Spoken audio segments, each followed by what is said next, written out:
What's up, dipshits? It's Justus. If you didn't see our announcement on social media, you may have noticed when you clicked on this episode to listen to it that this is not THX 1138, the movie that we said we would be doing this week.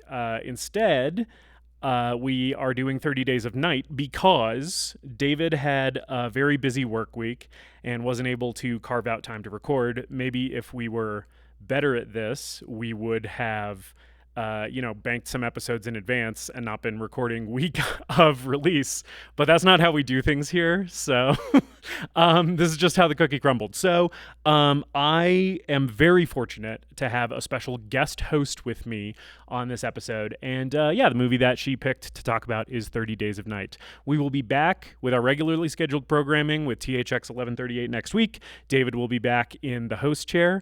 But until then, I hope you enjoy this special episode. I'm Justus Burkett. I'm Audrey Young. And we're here to find out if 30 Days of Night is the greatest movie ever made. That cold ain't the weather. That's death approaching.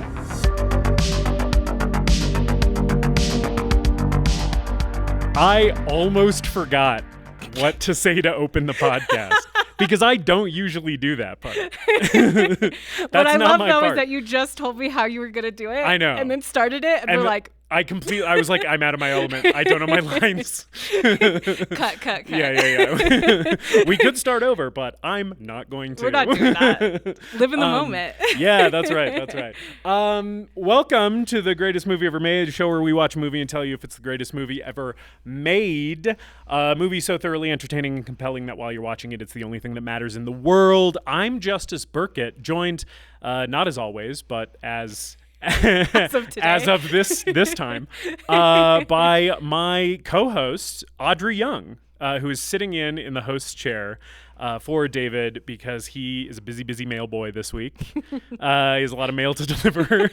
He really does, though. He sent me a picture of the mail truck earlier this week, and like truly stacked head to ceiling, floor to ceiling, floor to head, feet to head. Head to ceiling. There's like ceiling. 2 pieces of mail. And they're mysteriously hovering 5 feet above the ground. I said 5 feet because that's about where your head is, I guess. How dare you? He's got a lot of fucking work to do, which is good because he needed hours. He's getting his hours. But also, it is sad because he could not be in the host chair this week. But I did not want to leave our dedicated but small, but very dedicated, and we love each and every one of you, audience with no episode this week. So I was like, I gotta, see if I can maybe fill the host chair with somebody else, so it's not just me talking to myself about a movie for 2 hours. And I think you could do that, though. Yeah, I could. The question is, would anyone want to listen to it? Listen, you said dedicated fan base. Right, yeah, let's really test that dedication. Let's figure out how much they like me. That's always a good thing, to measure how much people actually like you and then to just internalize that information. When you see 0 listens, you're like, I know. I'm like, cool. Great. Yeah, cool. Now I have something to talk about in therapy. Great. Yeah. Well, thank you so much for sitting in and being my guest co-host. I can't think of anyone else better to do. Well, that's actually okay. I was going to say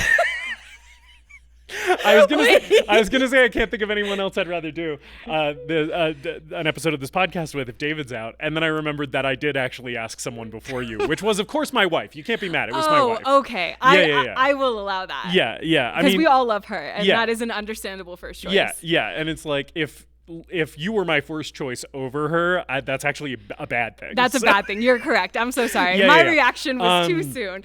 But I asked High Priestess Pod if she wanted to guest host the podcast this week, and she said, let me think about it. And then I asked her the next day, and she said, I will not be doing that. She was like, are we watching Titanic again? I think she was just more like, I don't Getting her on episode 100 was sort of an accident because she agreed to that assuming that we would not actually make it that far. And then we had to call her bluff because we actually made it that far. And she was like, okay, well, I'm a woman of my word. But I'm pretty sure she will never be appearing on this podcast again. I feel like she should set like another number, like 500. Yeah. I think maybe we've even talked about that. I don't remember though, but I'll get back with her with it. I think for sure if we get to 666 episodes, I'm just going to pencil her in on that one. Yeah. Because I know that would be an enjoyable one. That definitely would talk about The Exorcist or some shit. I was about to say, or you sit down and just do like the biggest podcast where you have all of the guests you've ever had on sit down with you to talk about a movie. Yeah. We're just going to talk about like 5 different demon possession movies in one episode. Yep. Yeah. I love to plan a podcast 5 years out.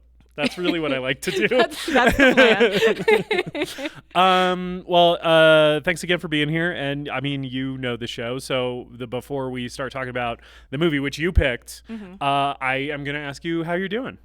I'm doing pretty good. Definitely tired. It's actually funny because I've been so busy that I fell behind on listening to your guys' podcasts. Yeah, it's totally understandable. But in preparation for today, I did pregame about 2.5 episodes. Oh, sick. Yeah. So I listened to Halloween and The Thing because they were the last 2 that you did. Yeah. And then I kind of jumped around and just like listened to snippets of other ones that I liked because I was like, I got to remember how this works. So what I'm hearing is that you've been listening to my voice so much that you're already tired of hearing me talk. So if we could wrap this up. Got it. Cool. But because like you and David are like such close friends of mine, like I do like still listen to the podcast and feel like I'm having a conversation with friends. I've heard that from some other people who we know in real life who listen to the podcast, is that like every once in a while when they're just like, oh, I'm getting the urge to hang with like my friends, I'll just throw on an episode and it's like I'm having a conversation with you. That's kind of bad though, because we do live in the same town, so I probably should just hang out with you guys instead of just listening to an episode of the podcast. I get that though. I mean, you're a very busy person and sometimes we're all so busy. And sometimes when you're that busy, if you have some free time, you do not want to be spending it with another person. Nope. You're like, I gotta have this for me. Yeah.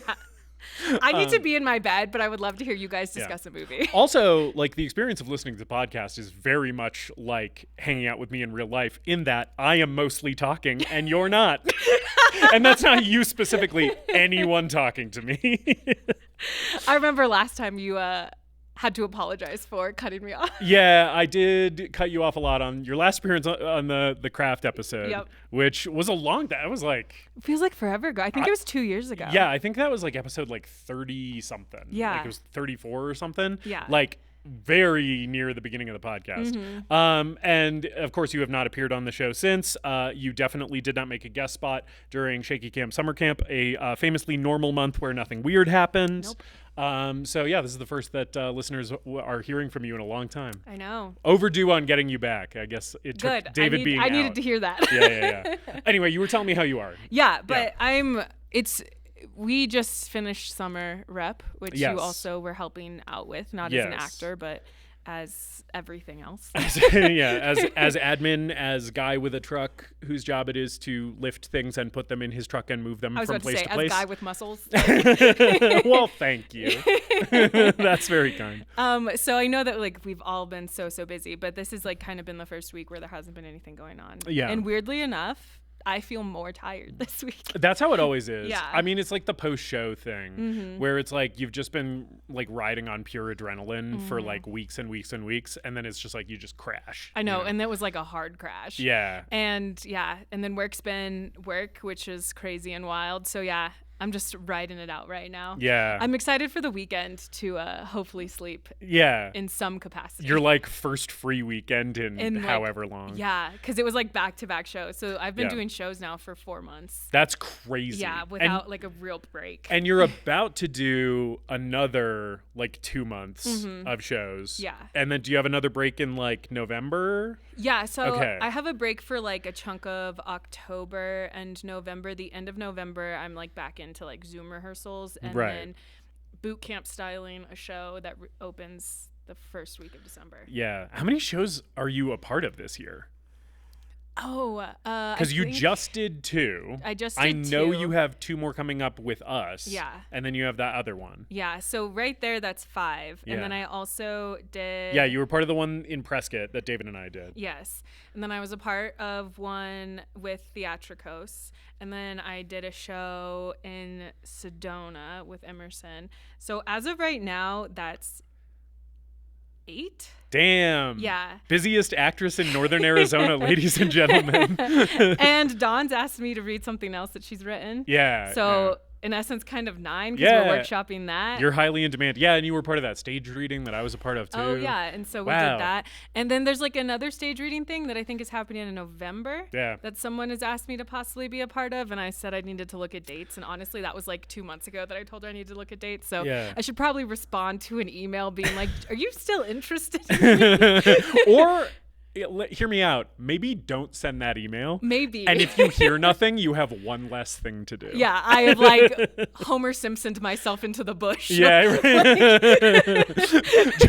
Just be like, I'll do it if you follow up. Yeah. But I'm also not going to that's like reminding the teacher that you have homework. Homework. That's what that feels like. Yeah. And we all hated that person. Yeah, so that's not going to be me. Yeah. How are you doing? Well, I'm choking on a beer. I'm doing good overall, I would say. Mm-hmm. I am maybe experiencing some version of the post-show crash as well this week, but in a different way because I wasn't involved artistically with these shows. I was literally just management. And I feel like that takes it out of you in a different way. Yeah. First of all, I feel like I put my body, physically, I put myself through more this summer rep than I have in a while. Mostly because we have this fucking heavy ass stage that I hate, that we had to move a bunch this summer, and just the physical toll that took, I feel like I'm still sort of recovering from. Yeah. I was also I was whining to David last week about how I haven't worked out in a really long time. Mm-hmm. And this week I made it into the gym 2 days in a row, which I feel very positive about, and hopefully I'm getting back on that horse. But I'm also so fucking sore because I haven't worked out in 2 months. Yeah. And then I lifted and I took it easy. I was smart about it. Mm-hmm. Where I was I'm not gonna fucking throw myself back into the fire. I'm gonna start with low weights. And still my body was you have not done a back squat in 8 weeks. So it's just every muscle in my legs is reminding me that I have not been working just out. Screaming. Yeah. And I got to take the tent down on Saturday, and I'm gonna be so sore for that, but it's fine. It is what it is. The other thing, I feel like my mood is pretty good. Mm-hmm. But the other thing that has been bugging me, and I am aware how ridiculous it is about to sound for me to complain to a woman about this. Wait, I am seated and ready. What is about to come out of your mouth? But man, just general self-maintenance is so much fucking work sometimes. Oh, yeah. I'm I feel very disheveled right now. Mm-hmm. I feel frumpy as hell. Mm-hmm. I feel like my hair is too long, which is very funny to say as a bald man. But I shave my head, and right now I'm overdue, and my nails need to be trimmed and shit. And I'm just I don't want to do any of this. Yeah. All of this sucks. I wish that this was not an element of being alive at all. Mm-hmm. And I've just been I feel like I've been just a little cranky about having to put in any work into being alive this week. To the point where last night there was a show here at the theater where we're recording this week because we're not at my house because my dog will bite Audrey. Right in the ass. That's right. Look, she doesn't know you. She sees you as a threat. Or actually, she's a shepherd, so I think she sees you as a lost lamb. She's come here. Yeah. And it just so happens that my butt is right in eye line. Yeah. So that's about the height nip. she's at. Yeah. But there was a show here last night, and I feel like I was just crabby around the kids who were here, the bands who were here to put on their show. For no specific reason. The show was fine. It wasn't bad. You're going to get the reputation of the crotchety old man who runs the theater. Yeah. Which I'm old in quotes, by the way. Justus is not old by any means, but I'm sure young people coming here are this ancient man yelled at me. This fucking unk who runs the theater. You have to say I'm not old because you're only a couple years behind me. So if This I'm man old, emerged from the dust of the theater. yeah, this fucking ancient husk. Yeah, so I don't know. That's how I've been. I feel like I've been okay. I just feel like I am smelly and my hair is too long and my nails need to be trimmed and I just feel a mess. But it's fine. I'm also chilling. I think that's like a human thing. Yeah. So yeah. Yeah. It's just, it did occur to me when I was about to say it. I was like, I don't have to put in a fraction of the amount of work that a woman does. Yeah, because there were times before the shows this summer where I would look down at my legs and be like, those need to be shaved. They aren't going to be, but they need to be. They will not be. Yeah. Yeah. Yeah, I mean, it doesn't help that, like, fucking you were in a skirt for one of the... Well, actually, you were in dresses for both shows. Mm-hmm. So committing to the hairy legs would have been a character choice. It would have been at that point, yeah. But yeah. also, if the audience is paying attention to my hairy legs, then I'm not acting well enough. That's a good point, yeah. They're like, I'm bored. I'm going to stop looking at her fucking face. Yeah. Nothing going on over there. Yeah, I was about to say, I have bigger problems at that point. Anyway... 30 Days of Night. You sort of picked this movie. Mm-hmm. The way that it worked is I was like, hey, David's out. Do you want to guest host? And you were like, sure. And you were like, what's the movie? And I was like, I don't know, you pick. And you gave me 4 titles. I did. And I picked, of the 4 you gave me, I picked 30 Days of Night. Another one of the movies that you suggested is The Faculty, which is also a Josh Hartnett movie. Yeah. And I was like, do you just have Hartnett on the brain, or is that just like a perpetual thing? I think he is just in a lot of movies that are like in the time that I really enjoy, like that 90s early aughts time where like I kind of like that movies are like a little silly but still kind of bloody. Yeah. You know? And like I really like the horror genre of that time, and he just happens to be in a lot of them. Yeah. He was sort of a horror leading man in like the late 90s, like I think aughts. Especially in the like 90s and early aughts, he's deemed like a heartthrob because he also is in like Pearl Harbor. Yeah. And like which is like not a good movie, but like, well, I mean, Josh Hartnett he's been in a few movies that are widely considered stinkers. I feel like a lot of people think The Faculty's bad. You and I both really like. I do not agree with that. I think it's good. Yeah. But. Yeah. By the way, you already said the thing that I was going to make the joke of, which was Josh Hartnett, more like Josh Heartthrob. Yeah. Because he's dreamy as fuck in this movie. He is so dreamy in this movie, and he has so many times where in my notes I'm saying he's dissociating so hard but looks so good. Yeah. Right. It's like yes, fucking contemplate the horror of the situation you're in. You look so good. Like the only guy I have ever seen look hot with middle parted hair, Josh Hartnett. Facts. You can put any hair on this guy. Speaking of The Faculty. Yeah. Speaking of The Faculty. Yeah. And it's like, man, he'll like rock it all. He Yeah. looks good anyway. Have you seen Trap?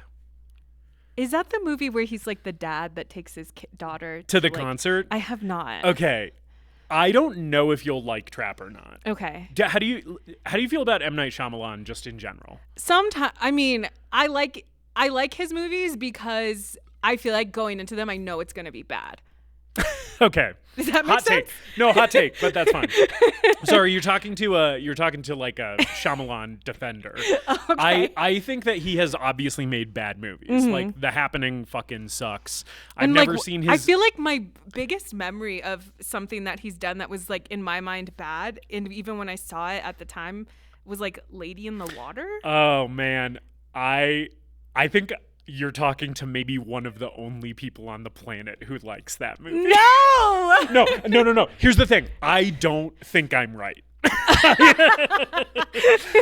Popular opinion is very much against me on this. I'm a little embarrassed to be admitting it on the podcast, but like, and I need to go back to it because I haven't seen that movie in so long. Mm-hmm. But I remember watching it as a teenager and being like, I like this. But doesn't like one of the characters like work out only one yes, arm? It's fucking hilarious. Half of his body's jacked and the other half of his like body is tiny, normal. yeah. Yes, it's awesome. It's so good. But didn't he also make like Signs? Yeah. Is that his? Okay, I do Signs love Signs. And The Village, if you've seen The Village. I have seen The Village. Okay, so Yeah. I will say that like And The Sixth Sense. Have you seen Sixth Sense? Yes. Yeah. So That's he's him too. hit or miss Yeah. with what he's gonna do. I shouldn't Yeah. say that like you go in. Maybe it's just like I feel like within like the last 10 years, Yeah, the that's- stuff that he's done. I feel like it's that is the popular Yeah, opinion. you go in being like, well, this can't be that good based on his last 10 years. I am one of those people who kind of thinks he's back. And Trap is part of that for me. Okay. Where I'm like, I saw Knock at the Cabin, which I didn't love, but it's a pretty good movie. Is that Dakota Fanning? No, it's got Dave Bautista's in it. And it has, oh gosh, who are the two dads? It has, oh fuck. Oh, I'm such a fake theater person because you know who it is. It's he's in Hamilton. It's it's Jonathan Groff. Okay. I believe. I'm gonna be so pissed off if I'm wrong about that. Hold on. Knock at the Cabin. Yeah, it's got fucking. Let's see who's in this fucking movie. It has Jonathan Groff. Whew. Dodged a bullet there. Everyone take a breath. Ben Aldridge is in it. He's in Fleabag and stuff. Okay, yeah. And then Dave Bautista's in it. Rupert Grint, Little Ron Weasley is in that movie. Weird. But as like a grown ass man. It's pretty good. Okay. And I haven't seen Old, but I know some people liked Old and stuff. So I feel like that's the restaurant next door. I know. They're bumping around in their freezer. I'm still have PTSD from watching this movie last night. Oh, it's the fucking vampires. They're on the roof. But I don't know. So all that to say, Trap, I think, it's part of Shyamalan's like recent good run, and I don't know if you would like it or not. Okay. But I think you should watch it because, as a Hartnett fan, as someone who has enjoyed him in movies before, Hartnett is fucking fantastic in Trap. Like even the people who I know who didn't like Trap liked his performance in it. Okay. So you should just watch it for him. Which is great because I feel like sometimes people really dislike his performances and things. That's crazy. Which is crazy to me, especially like watch Penny Dreadful. Yeah. I love Penny Dreadful and I feel like he's great in Penny Dreadful. And I feel like he gives well nuanced characters. I feel like he didn't try to rely on his good looks and he kind of took like really weird shit. That's sort of the thing I like about him Yeah. is that he does, even in a movie where he is sort of cast as the heartthrob like The Faculty, his performance in that movie is weird. Like he's an actor who is like making weird off the wall choices. Even though he was just cast in that because he's pretty. Yeah. Right? And I was like, I love a heartthrob that does that. I feel like another guy who's like that for me is Jake Gyllenhaal. Yeah. Where he gets cast in stuff because he looks like that. And then once he gets cast, he's like, I'm just gonna do some weird shit. He's like, surprise, I'm a little weirdo. Yeah. And so I feel like it's like I feel like Hartnett is like owed the type of career that Gyllenhaal has. 100%. Because it's like, man, like he's got it. Yeah. Yeah, you really got to see Trap because Okay. he's on full freak mode in that movie. It rules. So tell me a little bit about your history with 30 Days of Night. Like, why was this on your list of things to talk about? It's so funny because I feel like it has like a similar beginning to like The Craft, where it's like I saw it on TV and some cut down version of it so it fit into an hour and a half and you lost probably all the gore. Yeah. But I was like, what is this? Because it is so interesting and there's honestly not a lot to look at. Like if you are just flipping through channels, it's like a snowstorm. Yeah. For like most of it. Yeah. And it's just like this little snowy town and there's not a lot to immediately catch your eye. And I just remember being like a teenager and seeing it maybe like on FX or something like that and being like, yeah. This is my movie. Right. And being like, this is like a small, weird, bleak little movie. Yes. Yeah. That they're showing at like midnight because nobody wants to watch it but me who stayed up way past my bedtime. Yeah. I can totally see this thing like doing heavy rotation on TV. I never saw. This is my first time seeing this movie. I had not seen this before. Which you were like, how? I know. You know me. This feels like right up your alley and totally your vibe. Right. But I am nervous because I did text you today, being like, I hope you enjoyed it, and then you didn't respond, and I was like, we'll talk about it on the podcast. I can't text you all my thoughts now. What would we talk about? Not even a thumbs up on the text. I have listeners to entertain. No, the real answer there there is I'm bad at texting. And that's okay. I will just always ignore my phone when given the opportunity. But I think because I came into the craft knowing that you liked the craft. Yeah. And then knowing that this was your first time watching this movie, I was like, oh my God, watch him be like, so I hated every second of this. We'll get to it, but like just to ease you a little bit, I definitely liked this movie. We'll talk about how much I liked it at the end. And also I had a really good time watching this. So like I'm happy that we ended up picking this. Cool. I'm not mad at you right now. Okay, great. Yeah. I can understand why you were surprised that I had not seen this before, because it is it's gory. It's also a vampire movie, which I feel like we have a mutual love of vampire movies. Yeah. Have you seen? I can't remember. Have you seen A Girl Walks Home Alone at Night? I didn't see it until you guys did the podcast on it, but and then did I've you watch seen it now. Okay, yeah. Loved it so much. Hell yeah. Yeah. Honestly became so obsessed with it that I was like looking up memes. I was like, I want to be able to react with like GIFs from this thing. Yeah. And I think I watched it like 4 times in a week. Like I was Hell like, yeah. I want to go back to it and like focus on this aspect That of it makes me this time. so happy. Yeah, I loved it so much. I love that movie so much.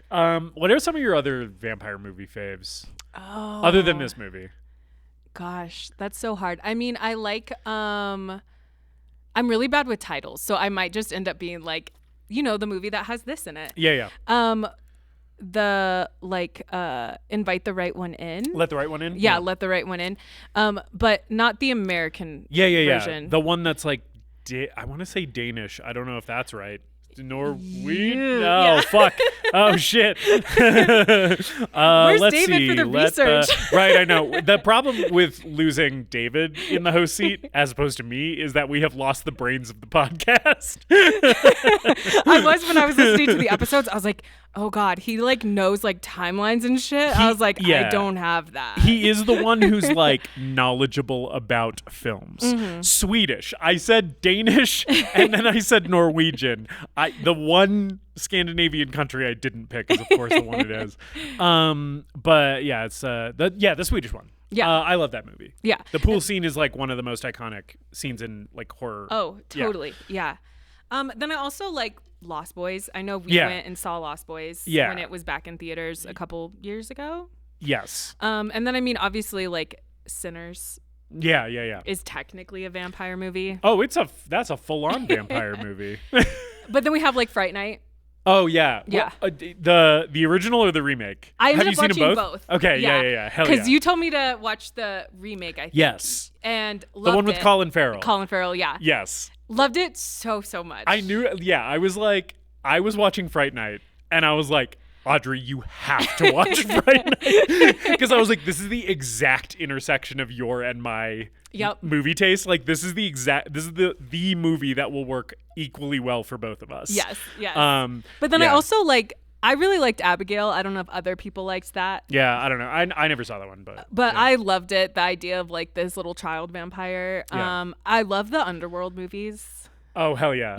Yeah. That's some. I haven't seen any of those, but the next time I need some like primo trash, I feel like that's the well that I gotta go to. And I think that's the thing is I think if you like vampire movies, you have to acknowledge the fact that like probably 80% of them are not going to be great. Yeah. You know, they are not movies that you're going to sit down over a glass of wine and be like, let's talk about. Yeah. I mean, there's some really good ones. There are some great ones. There's like the 1930s, like Bela Lugosi Dracula, which is a movie that I love. But there's also like Francis Ford Coppola's Bram Stoker's Dracula. Yeah. Which I love. Yeah. With Gary Oldman. Yeah. The aesthetics of that movie. Yeah. Ooh. Oh, man. And Keanu Reeves just trying so hard to do an accent in that movie. Did it feel like he like was sick for a week when they had an accent coach or something? Yeah. Because like, I don't know what accent is coming out of him. Yeah. You know who's got a crazy accent in this movie? Ben Foster. When he shows up as the like Renfield guy, and he's like he's like sitting down at the bar and he's like, why don't you go back there and give me a big bowl of raw ground beef you see here? And I'm like, are you fucking from Nolans? Like, what is going on? But the crazy thing is even with how much I've seen this movie, I was actively like Googling to be like, I don't think I know most of this cast. Yeah. And when it said that was Ben Foster, I was like, is there another Ben Foster that's fair? Like, I was like, because this is not my Ben Foster. He looks unrecognizable in this movie because they gave him disgusting fucking teeth and a shitty little goatee and like some stringy ratty hair. Yeah. I do think, I mean, like, David and I usually sort of arrive at these organically on the podcast, but I do think we've hit a disgusting shit person news bulletin.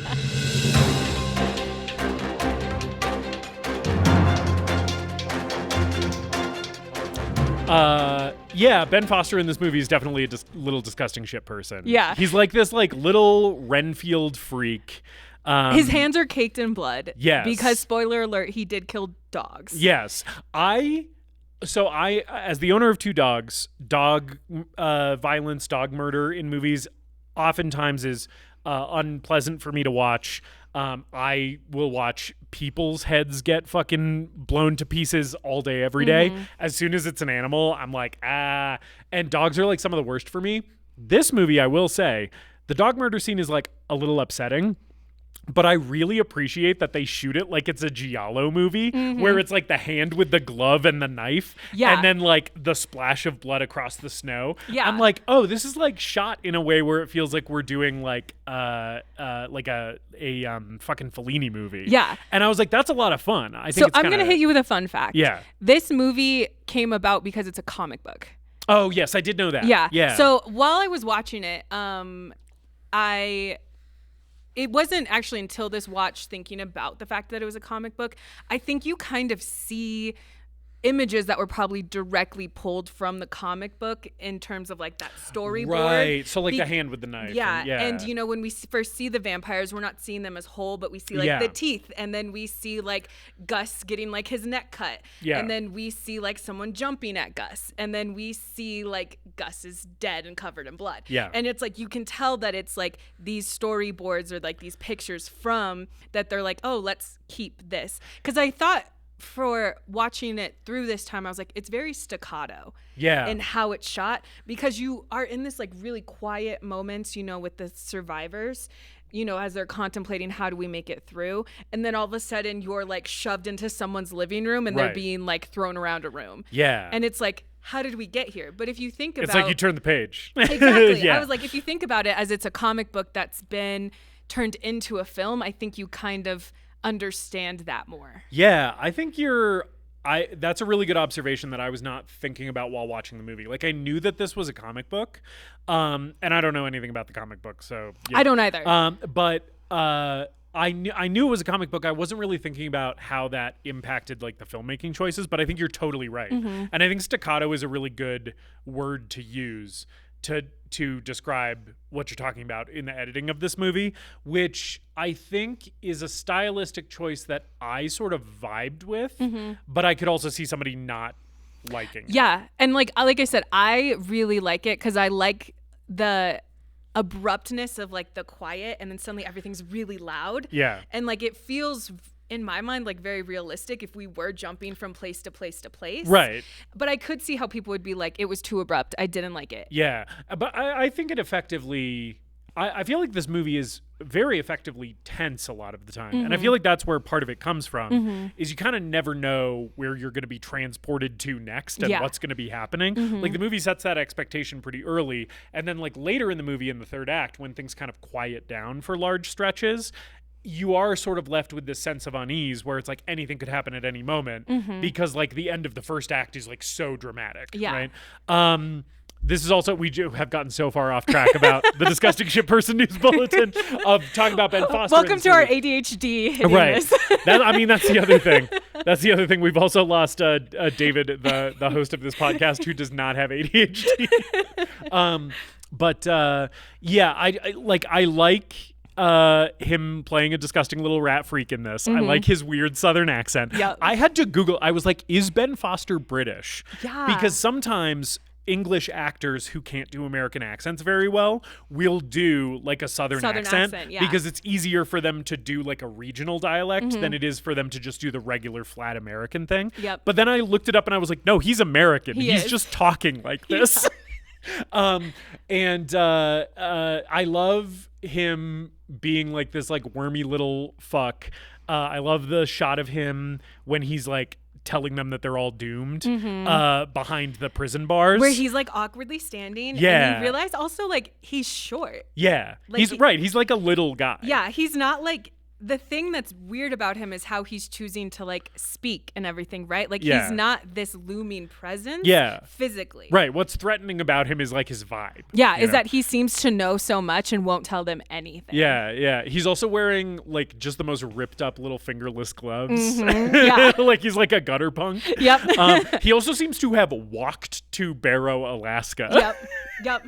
They talk about that at one point where they're like, we know like no plane flew you in. How the fuck did you get here? This is the most remote town in the U.S. Yeah. Like, what the fuck are you? And it's like, well, I guess he was just walking with the vampire crew the whole way. Yeah, and I love that in the credits he is just the stranger. The stranger, yeah. I like that too. It's fun to not give him a name. Yeah, I did make a note that in another universe he's the unhoused guy in The Craft. Yeah, you are correct. Because I was like literally down to like the outfit. I was like, this is the same man. Yeah. He just needs to be telling Josh Hartnett that he had a dream about him. Yeah. To add even more creepiness to all the stuff he's doing. Just shoving a snake in Hartnett's face. Which I think is the 1-to-1. I think Josh Hartnett is the ingenue of this movie. Yeah. Anyway, this has been a Disgusting Shit Person News Bulletin.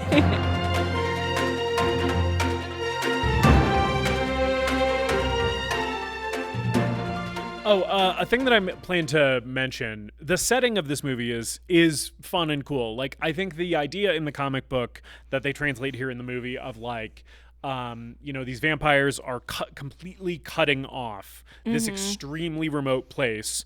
It's a really good idea for like a horror siege movie.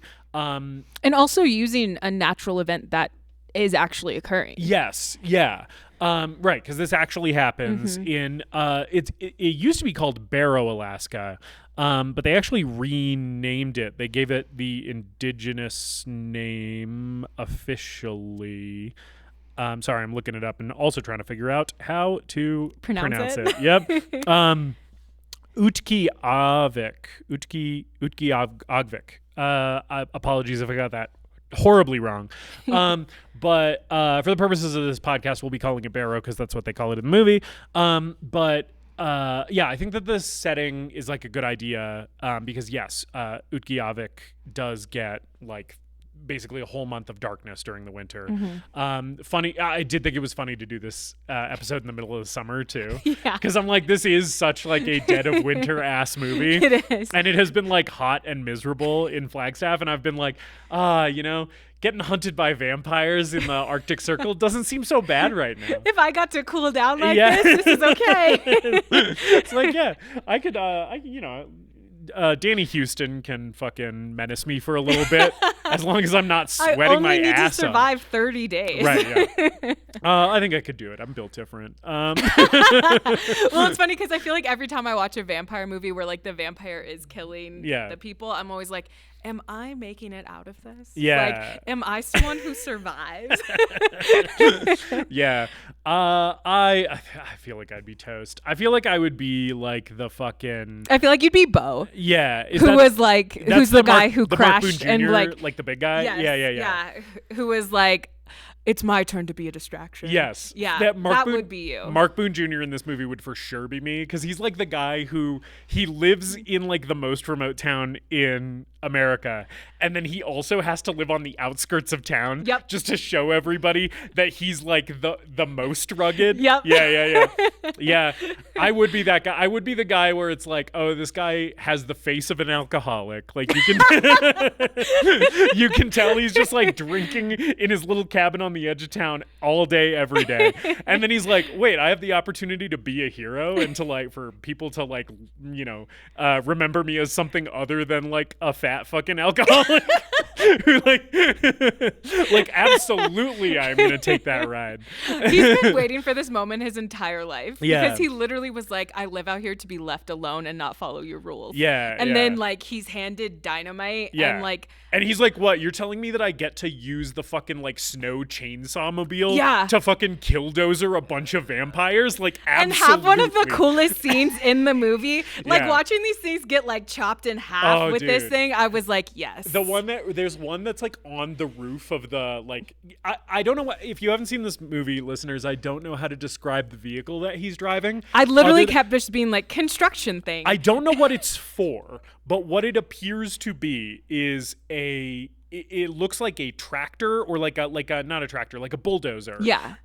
Where instead of the scoop thing on the front, it's a giant chainsaw. Yep. I don't know what this could possibly be for. Maybe for like cutting trees that have fallen across roads. Yeah.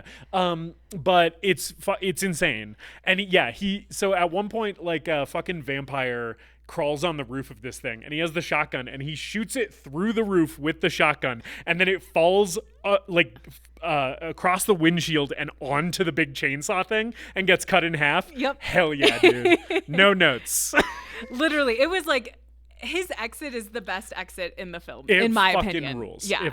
And him blowing himself the fuck up. Yep. But then he's not dead. He literally, has like the triumphant line where he's like, "You're not going to drink my blood." And he like drops the flare in the box of flares. Huge, awesome explosion. And he's literally like on top of this box of flares. Yes. And you get the incredible shot of Mark Boone Jr.'s stuntman flipping through the air with his legs on fire. Yep. and then he lands, and he like goes through the window. Yep. And lands in the snow, and all the vampires are like, "So you're still alive, what though." up, bro? And then Danny Huston steps on his head and crushes his skull. It's so fucking rad, dude. It's so cool. I love it. Yeah, that shit is fucking awesome. And you are right. That is the guy that I would be. Yeah. The guy who's like, "We're all going to hell tonight." I'm ready, baby. I was born to blow myself up in front of a bunch of vampires. Yeah.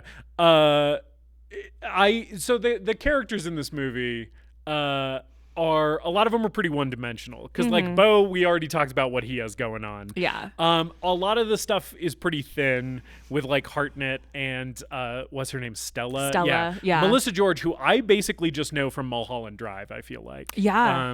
Because she's the blonde version of the non-Naomi Watts character in that movie. Yeah, their relationship is just basically like, oh, he didn't want to have kids and she did, so they're separated or whatever. Yeah. It's like the most like paper thin contrived whatever. And they're so passive aggressive with each other. Dude, one of the funniest lines of this movie, because this movie is like not intentionally funny hardly at all. No. It is pretty grim and serious. Yeah. But there were a few moments in this movie that I did laugh at. Probably the biggest laugh I had in the movie was when she says to him like, "Hey, maybe it is a good thing we never had kids," and she seems so bitter about it. She's like, "Fine, you win, because if we had kids right now, this would suck because we're being attacked by fucking vampires. Are you happy?" It's so funny. Or I also love the moment when she can't get to the airport and they're like talking on the phone, and he's like, "When were you gonna tell me that you were in town?" and blah blah, and she's like, "Well, if you come pick me up, like we can talk now." And then he goes on to like another line and is like, "Billy, can you take her to like blah blah blah?" And then he's like, "Billy will take you." Yeah, I was like, he's like, he is being a huge bitch. He is. But I'm not gonna lie, every time he does that, I always giggle a little bit, because she's like, "Well, I guess now since I'm kind of stuck here," and he's like, "Nope." Yeah. I do think it is kind of funny that his arc in this movie is like, I am going to prove to the woman who left me because I don't want to have kids that like I'm the coolest, most self-sacrificing dude in the world, and like I'm gonna win her back by turning myself into a vampire and burning up in the sun, and then she'll never get over me. Yep. I think there's sort of two things that happen with Josh Hartnett's character in the movie. One of them is that, and the other one is he learns how to actually be a good cop. Yeah. Because at the beginning of this movie, he's like giving Bo a ticket for some shit that he's doing. Sort of like oil is leaking from his rig, and he's like, "Is this for the generators?" Yeah. And then he's like, "Here's your ticket." Yeah, and then he's like talking to his like partner cop, Billy. Yeah. And Billy's like, "You didn't have to ticket him for that. Like, why are you being an asshole?" And he's like, "Oh, well, getting a citation reminds him that he's part of the community, so I'm doing him a favor." And I'm like, "Fuck you." I'm like, trust. He knows he's a part of this community, because yeah. I'm sure you all are randomly showing up all the time. Yeah, and also like he doesn't want to be reminded he's part of the community by like having to fucking show up in court. Like, bake this guy a fucking lasagna lasagna or something. Like, give him some cookies, right? And let's call it good. Yeah. And then like Hartnett is also like just brutalizing Ben Foster when and to be fair, Ben Foster is being like a huge threatening creep at this bar. Yeah. But Josh Hartnett is doing police brutality to him as a way to show off to his estranged wife. And I'm like, I don't know if that's the right way to be using your badge, my man. Like, I'm not gonna lie though, when Ben Foster was like in the jail cell and is like doing his little monologue about like they're coming for you, blah blah blah. Yeah. In my notes, I was like, somebody please kill hit him now. Again. Yeah, I was like, someone please kill him. I was like, he seems so dangerous. Yeah. And then I was like, am I a bad cop? Yeah, 30 days of night just making you realize why you shouldn't be in law enforcement. Yeah, Being like, like, that guy's acting weird. I think someone should hit him. I was about to say one threat came out of that tiny man and I was like, shoot him. Yeah. Yeah, it's a good thing that you don't have a badge and a gun. I never wanted, Someone's so experiencing a mental health crisis and you're like, I think someone should kill that guy. Like, I hate this entire situation. Yeah. He just needs to die. Yeah. Yeah, so their whole thing, like, I was like sort of whatever about their whole relationship, blah blah blah.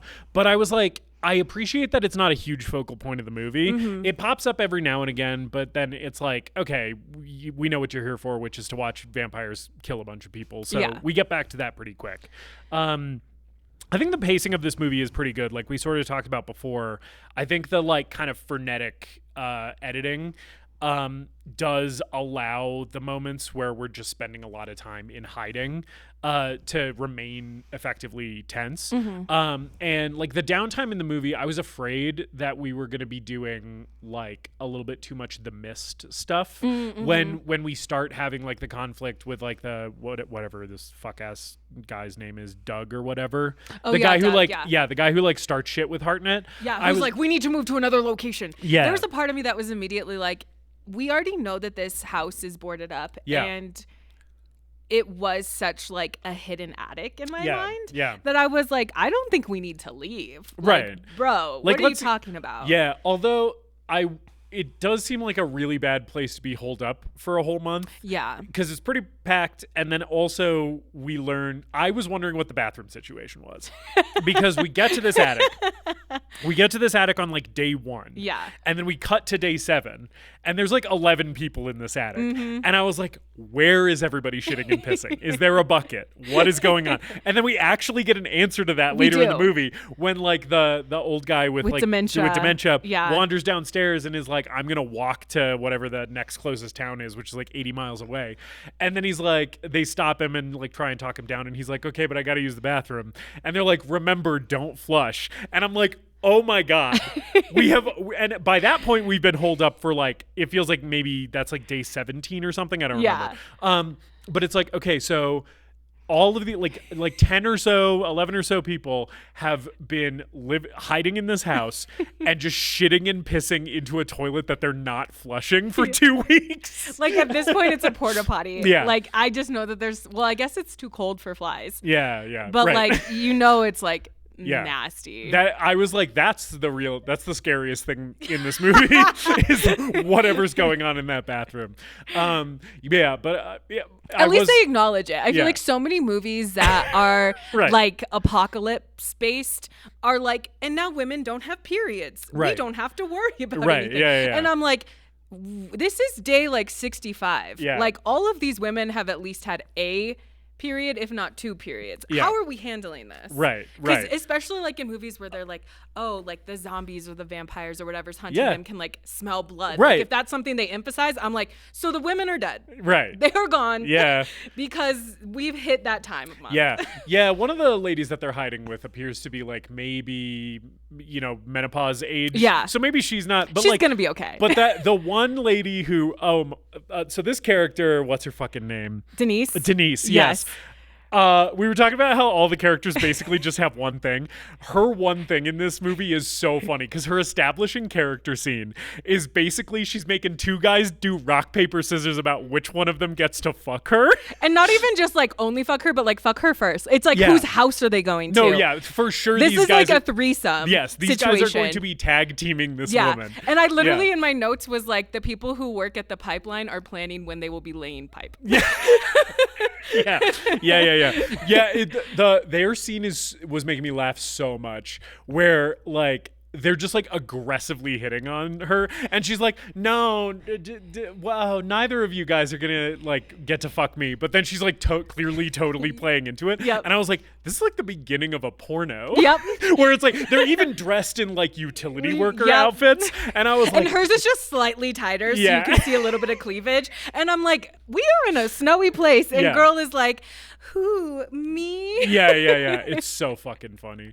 But yeah, and then both of those guys get fucking ganked by vampires. Yep. But yeah, and that's the only thing you learn about her for the whole movie. And then like towards the end of the movie, she's like telling the kid, Josh Hartnett's brother, to kill him. Yeah. And it was like, oh, this character has finally discovered a second thought other than horny for two guys.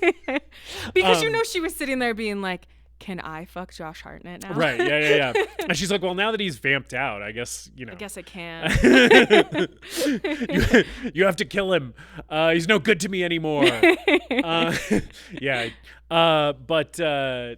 That whole shit with her. And then I like forget that she's there for like the rest of the movie. Yeah, I feel she just like drifts into the background. Oh, 100%. Anytime she popped up, I was always like, right, you're still here.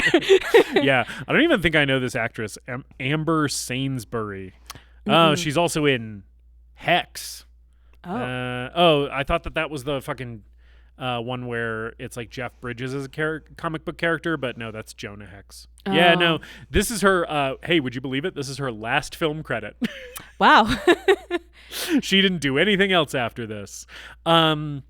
She's a New Zealand actress though, which makes a lot of sense because another thing in this movie is that we have so many New Zealand actors in here because that was one of the filming locations. Yep. And we have a huge case of everyone indigenous is the same in this movie. Yep. Because we have like obviously northern Alaska, far northern Alaska, mostly populated by indigenous Alaskans. And Inuit people and so forth. And the principal cast has no actual Inuit actors in it. Yeah. Or any Alaska natives. Well, apparently in the comic book, I guess this caused like a huge thing when it came out. Eben is supposed to be Inuk. E-N-U-K. Yeah, that would make a lot of sense. Yeah. Considering I looked up the demographics of the town let me just get this pronunciation guide in front of me one more time of Utqiagvik. And it is like 60% Alaska Native. And so it's of various tribes, right? And it's like, so all of these characters, at least more than half of them should be Alaska Natives, and they're not. I did think that the alternative title of this movie could be 30 Days of White because... there you go. But thank you for that pity laugh. But yeah, so that makes a lot of sense to me. And like Eben should be, like this character should not be a white guy. Yeah. But it's 2007. Especially because you can tell that like his family's been there for so long. Yeah. At one point in my notes, I was like, I guess being a cop is just in his blood because like his grandma works there and his little brother's hanging out there. And I was like, it seems that this is just like the family business. Yeah. If you're a generational resident of a town this far north in Alaska, statistically it's very unlikely that you would be a white guy. Yeah. But yeah, the other thing is like because this filmed partially in New Zealand, we have the guy who plays Billy is a Maori actor. I knew him because he's also in the Hobbit movies. He's like the main like orc guy, Azog or whatever. And that actor's name is Manu Bennett. And I was like, okay, I appreciate that there's like an indigenous guy playing this role. However, literally the wrong hemisphere both ways. Yep. Like he is literally an indigenous person from the opposite side of the planet. Yep. And same deal with the older guy. Is Carter? Carter, yeah, Okay. Nathaniel Lees. He's also a New Zealand actor, but he's of Samoan descent. Okay. And then the other guy, there's like another indigenous actor who I clocked, who's I think maybe also in Lord of the Rings. Oh, Nathaniel Lees Carter. He's also in Lord of the Rings. Because he's he's one of the orcs. Because all those fucking New Zealand actors were in. Every actor in New Zealand was in one of the Lord of the Rings movies. Yeah. But anyway, it doesn't matter that much. But I was just clocking it. Oh, it's the guy who is driving the fucking chainsaw tractor thing. Oh, yeah. And runs Stella's car off the road by accident. Yep. Malachi. Yep. That guy is also Samoan. And so it's like, okay, we're like sort of attempting to be like, oh, it's Northern Alaska. Some of these characters have to be indigenous, but then it's like we're just picking again people from the opposite side of the planet, like pretty much as far from Alaska as you can possibly get. And there is definitely like some stock footage of like the airport where I think we are maybe seeing people who are actually there's a couple of like Alaska native or at least, North American indigenous people who appear as like extras in the movie. But I'm like, we really got to be doing better than that. Yeah. And I know it's 2007 and whatever, but I was just like, yikes. If we remade this film today, we would need to make Eben the correct race. Yes. Yes. Yeah. And that's not to say that I am sad that Josh Hartnett's in this movie. But not it's at like, all. Well, but I also understand the anger of people out. being like, this was whitewashed. Yeah, totally.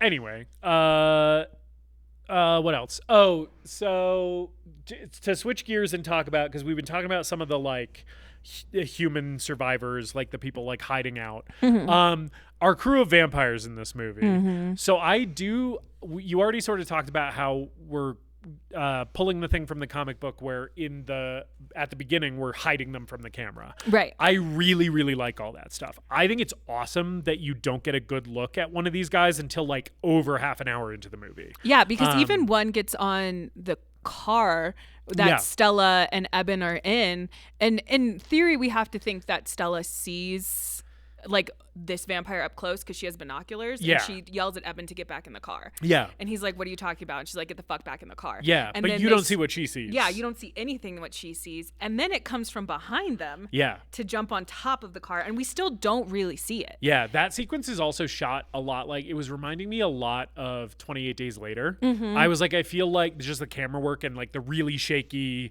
like very frenetic and like quick cut action in that moment. I was like, oh, the David Slade, who directed this movie, for sure is a big fan of 28 Days Later. And I honestly was a little surprised that more of the action later in the movie isn't shot that way. Like some of it is, but I feel like that's the most like Danny Boyle moment in the movie, and I was like, I kind of miss it. Like I kind of wish there was a little more of that. But yeah, I like the way that he's using that to like hide what the zombies vampires actually look like. I almost said zombies because these vampires are a critique that a lot of people had about this movie, I feel like, is that it takes some of the defining qualities of vampires away from them a little bit. Mainly that vampires are classically like kind of sexy monsters. Correct. And these vampires are largely pretty grotesque. Yeah. They have like piranha teeth. Yeah.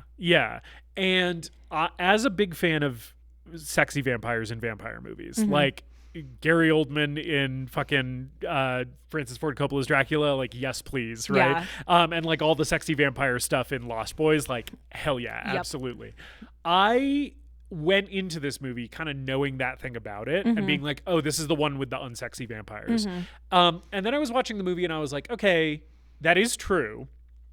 I feel like it's maybe not as egregious as I thought it was going to be. We're not doing like Buffy the Vampire, like crazy, ugly prosthetics. Yeah, like their faces aren't like morphine or anything. It's kind of just the teeth. And I'm not going to lie, you might think I'm off base for this one. I kind of think Danny Huston can get it in this movie.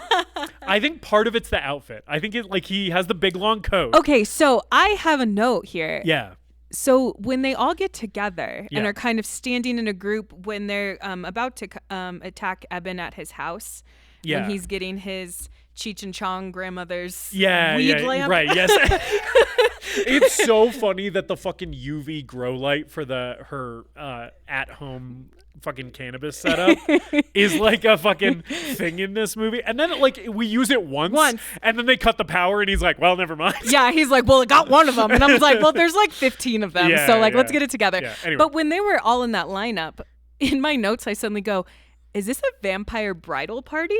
Because the women are the woman who dies is in a white dress. Yeah. And then the other women are kind of in nice dresses, and the men are in like suits. I do like that. Yes, I didn't even think about that. That it's like maybe this was just a wedding that got totally vamped. Completely fucked by vampires. But a thing that I did notice is that they're all kind of dressed up. Yeah. And I was like, I like that they're all like. There's one of them that's a dude vampire.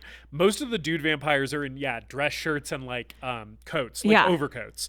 But there's one dude vampire who's just in a really nice V-neck sweater. It looks like a cashmere V-neck sweater, and I was like, I kind of like this a lot. And the women being in cocktail dresses, almost. I was like, it does. First of all, there's the thing of it's so cold outside, and all of our human characters have to be super bundled up because it's deadly cold outside. And then seeing the vampires not affected by it at all is very fun. But also there is something about how they all look like they are going to a fancy party. Yes. And I'm like, it sort of gives you the vibe of this is a cocktail party for them. Cutting off the town from the outside world. They're celebrating this. Yeah, and picking people off for a month. They're on vacation. Yeah. And so they're all dressed to the nines because they're like, oh, this is our fun, fancy little soiree that we're throwing. Yeah. I also have another note that I was I think to become a vampire in this little coven, you have to be bald because there's 3 bald vampires that are about the same build. Yeah. And they are kind of the same level of aggression where they're the initiators of the fight. But then there's also between 2 or 4 male vampires that are really tall and lean with long hair. Yeah. And when they kind of showed up in this same picture, I said, if you told me this was Tokyo Hotel, I would believe you. Yeah. Cora was and this is the emo band of the vampire group. Right, yeah, there's the guy with the stringy black hair. That's the vocalist. Yeah. Yeah, and then you got the bald drummer. Yeah. No, I was noticing the bald vampires too. Yeah. Because I was like, oh, I feel like I'd fitted really well with these guys. I feel like if they saw me, they'd be like, keep that one. Yeah. They already think you're one of them. Yeah. You're just pretending. You're yeah, totally, guys. Yeah. Oh, let me make some of those click noises. Just screech really loud. Yeah, I could do that. Yeah. I do like their screeching. The screech sound. It's very fun, and it's well used in the movie as a attention building thing. I think it's incorporated really well with kind of the soundtrack for the movie. Or sorry, not the soundtrack because there's not songs, but the score. Mm-hmm. Yeah, because the score also has this screeching noise to it. Yeah, that is kind of mirroring the noises they can make. Yeah, I really liked the kind of thudding, propulsive, rhythmic bits of score that come in right before a big action set piece in this movie. I was like, oh, this is really cool because it's very minimalist.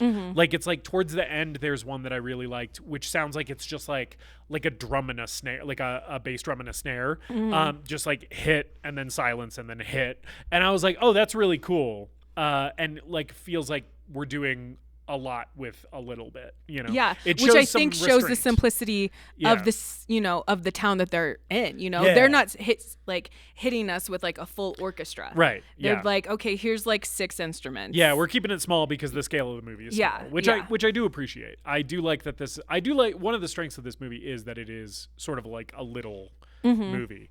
It's very self-contained, right? Yeah. And yeah, I did like the score a lot too. Danny Huston as the lead vampire, so fucking scary in this movie. Scary. Yeah. And I love that the language that he's speaking, because I think he's really the only one we hear speak. Yeah, I think the rest of them just kind of make vampire sounds. Yeah. I think he's the only one who talks. Yeah. Was a language completely created for this film by a linguist from New Zealand? Yes. Yeah. When I was reading about it, it's like, I guess the idea was they wanted the vampires to speak a language that didn't sound like any real human language. Yeah. Like they wanted it to like sound totally alien to make the vampires more menacing. I liked this movie overall. One of the choices that I didn't like the most is to have the vampires not speaking English, and they did it to try and make them more intimidating. And I was like, I think that this Danny Huston performance would be scarier if every subtitled line I was just hearing him say in English. That is very fair, because You know? I think it's a film where you can't glance away. Yeah. Because you're either missing a title card, because I think we get like all the days. Yeah, and like everything. last day of sun, and then like day 1, and then I think it's day 7, day 14, day like 27. Yeah. Like, and if you glance away and miss that, you're like, are we on the same day? Yeah, Because like, what the nothing's fuck's really happening? changing. Right. Yeah. But then you're also, if you, like I said, if you glance away, if you go get a snack from the kitchen, you're missing anything that he's saying. Yeah. And also I'm just like, Danny Huston is a good actor. He's really good at playing like intimidating villains. Check out our previous episode on The Proposition. I think that like if you just let him say this stuff in English and menace Josh Hartnett that way, it would be equally, like, I don't think we lose anything by having him speak English. And the fake made up vampire language to me was just like a little bit of a distraction, where I was like, now I'm thinking about the logic of this, and thinking about like when they send out the lady as bait, and she goes back to them and is like, I'm so sorry, like I tried, like, and I'm like, okay, so she knows what she was meant to do. So they communicated this to her somehow. Well, but we have not seen them speak any English. Yeah, well, especially because we see her be like, please God, don't hurt me, please God, and he's like, God. What God? No God. Yeah. And that, to me, that's like the best Danny Huston moment in the whole movie. Is the God, no God. Yeah. And I'm like, it's because he's speaking English. It's so much scarier when he's just saying words. Yeah, and it is really like menacing. And I think the thing is I think if they wanted it to be that they lacked communication in some way, have it be broken English like that, of like God, no God. Or maybe they like speak like archaic English. Like maybe they all are speaking like fucking old English or something, because they're from hundreds of years ago or whatever. And it's like, we could do, but like the whole thing where it's like they're just communicating with like a series of like clicks and grunts and stuff.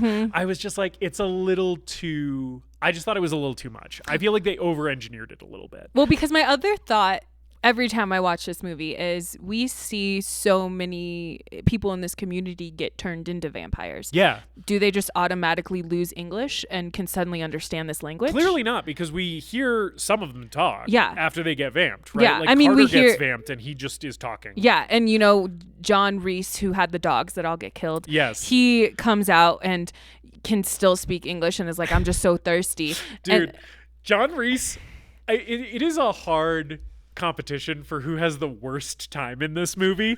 John Reese has like one of the worst days of all time, because his day starts and he's like, all my dogs got fucking murdered. Yep. Right? Someone came in and stabbed all of my huskies. And then like we cut back to like him and his wife later that day. And they're clearly having some sort of miscommunication. Yes. Like they've been fighting. Yeah. He's still very torn up about those dogs. Yes, and it feels like she's like, what is for dinner? Can we move on? Yes. They've both had a rough day. They're maybe like, they've been taking it out on each other a little bit, And so like we're in a bad place. And then a fucking vampire launches himself through the window head first. Yes. Clearly these vampires do not need to be invited in. No. And clearly, like, nothing hurts them. They're not, like, falling through anything and suddenly being, like, all cut up and scratched up. Yeah. Like, they are going head first through, like, buildings. Yeah. They're basically invincible unless you hit them with a fire axe or shoot them in the head. Yeah. But yeah, and so then like he watches his fucking wife get dragged away by a vampire in front of him, and then like is like reaching for her underneath like their shed or something. Yeah, and then his leg gets fucked up, and he gets like vamped out. Yep. And then I think he sits there for like a few days maybe, because I don't think they find him until later. No. And then it's like he's just been under the house being like, I'm so fucking thirsty, and then he gets his head cut off. Yeah. Also, I always forget how he gets his head cut off, but he literally gets tangled in a swing set. That's so funny. And like, I'm like, bro, go over the swing. He somehow ends up with like an arm and a leg, and he's kind of like not on the ground anymore. Yeah. And I'm like, how did we get here, John? It is a cool image. Like, it's a beautiful image. It's a cool visual that I think is probably, taken from the page of the comic book. And I'm certain because it's in the comic book, they don't have to justify it as much. Yeah, but does watching it, he's running at a swing set, and then he's dangling in a swing set. It does make him look like the worst vampire of all time. It's like this guy gets accidentally turned into a vampire. The vampire didn't even mean to turn him. Yeah. It just didn't successful kill him, right? And so it's like he becomes a vampire and then has like a bunch of days just laying under a house and then tries to drink one guy's blood, immediately gets tangled in a swing set and dies. And then the leader of the vampires comes and like finds his head and is so disappointed. I really like that moment because I was like, this movie is sometimes a little bit over-explainy with its dialogue, especially towards the end where Stella's trapped under the car and Josh Hartnett is saying everything that, like, all the plot elements of the movie out loud. He's like, well, she's trapped. She can't get out.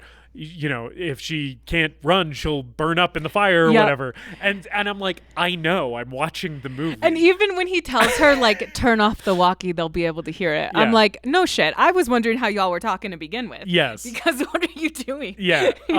But a moment that I think is sort of the opposite of that, and that I wish there was maybe more of in the movie, is the moment where Danny Huston finds John Reese's head and looks at the teeth, and immediately, as the viewer, you know a couple things that Danny Huston, you realize that he just realized a couple things, which is, one, somebody cut this guy's head off, so now they know how to kill us, which is bad for us. And also you because that's already a few days in, I think it's like a week in, he also realizes there are humans still alive, right? Like there's humans hiding somewhere, and they know how to kill us. And I was like, that's so good, and we didn't have to do any lines of dialogue about it. It was just Danny Huston's face. He's a good actor, and you don't even need to give him lines, and he can just do a good performance. You know? Well, and the other thing too is when they're kind of massacring the town, and we're seeing, it's funny. I do want to talk about that sequence. I had a population counter, and then once it got to that scene, I was like, I don't know, we might be down to 16 people. Which is so funny, by the way, because the real town in Alaska, the current population is like over 4,000 people. And in this movie, and they put it from like 563, but then like so many people leave, it's down to like 152. 152, yeah. And it's like, no, I think in real life this town has like over almost 5,000 people. You know. But I love that like after that like massacre scene, he does say like in their language like cut off their heads. Because we don't want them. We don't want them turning, and we also see that after they attack Gus at the telephone station lines. Dude, his head is mounted, like they put like a pipe in the snow and mount his head on it. That shit fucking rules. It is so good. And it's funny because I think it's a sequence that I sometimes forget is there, just because like we see him in essence die, and then like I know he has to go find him, and we see like blood, and then it's always like I'm always like, oh, right, his head is like on a stick. And the reveal is good where it's like the flashlight and then it's just like on his face. It's like a good jump scare. Lots of good jump scares in this movie. And I think also a lot of good lighting, because even when we're getting the Gus death scene, he has the flashlight and he's turning it around. So we see like the gnash of the teeth, but then like the flashlight comes at us, so then suddenly it's just super bright and we hear screaming and we hear like the snarling, and then it's like we can kind of see a figure again, and it's like it almost feels like it's happening to you. I would say watching this film I do get like anxiety sometimes because of how shadowed they are in the beginning. Yeah, I think all of that stuff is great. You were talking about the population counter. Did you have anything else to say about the big massacre scene? Oh, because like, I want to get into it. Oh, but please. I also wanted you to go where you were going. No, I just was like following I was like, now the population is like 149. Yeah. And like blah, blah, blah. As they were doing like small kills, you know, where it was like grandma unfortunately passes away. So I was like, we don't see that, off. do we? We don't. We just see a bunch of blood. Yeah. And we see that Jake is gone. Yeah. And Stella and Eben aren't sure what's happened, but the stranger has been left there. Yeah. And he's like, they left me. Yeah. And so Eben thinks that Grandma and Jake are gone, but then once he finds Jake tells him he watched Grandma die. Grandma got killed. Yeah. I really wish that we had seen this old lady get it. I do too. Also because she was funny and she like was like a cute little character. And I think that's the thing is because like we also don't see the man with dementia die. We can assume that he dies because he wanders out. That's a really good point. Yeah. We see his son die. Yeah. But we do not see old man with dementia It'd be die. so funny if he just successfully walked to like Whitaker or whatever Yeah. the town is. To Wainwright. Yeah. Wainwright. Yeah. And just like made it there. And he's like, I told you bitches I'd get here. You shouldn't have tried to stop me. Yeah. He like comes back with the Marines. But okay, so this massacre scene. I like this a lot. This movie, I knew that this movie had a reputation for being violent and bloody and stuff. I was sort of surprised by how much it restrains itself in moments where like a lot of the kills happen off screen. Yeah. There's once we learn that the vampires can be killed by being decapitated, I was like, oh hell yeah, we're gonna be cutting so many heads off in this movie, and we do, but a lot of them happen off screen. Yeah. The massacre sequence is again sort of 28 Days Later style. We're cutting really quick. Everything's frenetic. We're doing a lot of overhead. Yeah. Oh, dude, that aerial shot where it's like it's been really. So like the massacre is like we start at street level, and it's like you're getting like a Danny Boyle-esque shot of just like extreme close up of throat getting ripped out, and like blood spray. Cut to like people running around, things on fire, everything's insane, right? And it's so loud, everybody's screaming. The vampires are doing like their crazy like shrieking. You're hearing a bunch of gunshots. Yeah. And then we cut to the aerial shot where we're just like flying above the town from like hundreds of feet up. And you're just seeing like the muzzle flashes and the blood sprays and stuff, and hearing the like distant screams. I was like, that's really good. Yeah. I thought it was so fucking cool. Yeah. And again, they're probably recreating something from the comic book there. And I think it's done really, really well. Because the other thing too is like you're seeing, you know, like you can tell that it's like a body on top of another body. Yeah. And that body leaves and suddenly there's like a spray of blood across the snow as that body falls to the ground. But you're seeing it from above, and I think it's so cool. Yeah, they make really good use of the visual of the blood on the snow in this movie in general, but especially in this sequence where like they get really like artsy with it. Yeah. And I'm like, I like this a lot. I was like, I know there was just an intern out there being like, yeah. It's that shot, the aerial shot, is like maybe my favorite shot in the movie. And I feel like some of this is maybe digitally assisted, like VFX assisted. Some of these muzzle flashes might be CG and stuff, but the benefit of doing a movie set in a town where it's dark the whole time is that the CGI is easier to mask, right? Because one of the hard things with CGI is doing it in full light and making it match the shadows and stuff. And it's like, yeah, like because the movie just takes place where it's dark all the time, it's way easier to make it look seamless. And I think they did a really good job. That shot fucking rules. I like this whole sequence, the whole town mayhem, sequence, and I like that it starts. I think the beginning of that sequence is Danny Huston coming into the house and killing the family in there, and then putting his fingernail on the record. Yep. When he opened his mouth with his fingernail on the record, I was like, if this movie was sillier, if it did not take itself as seriously, I would love if the record just started playing out his mouth. But it does not do that, unfortunately. This movie takes itself too seriously to do that.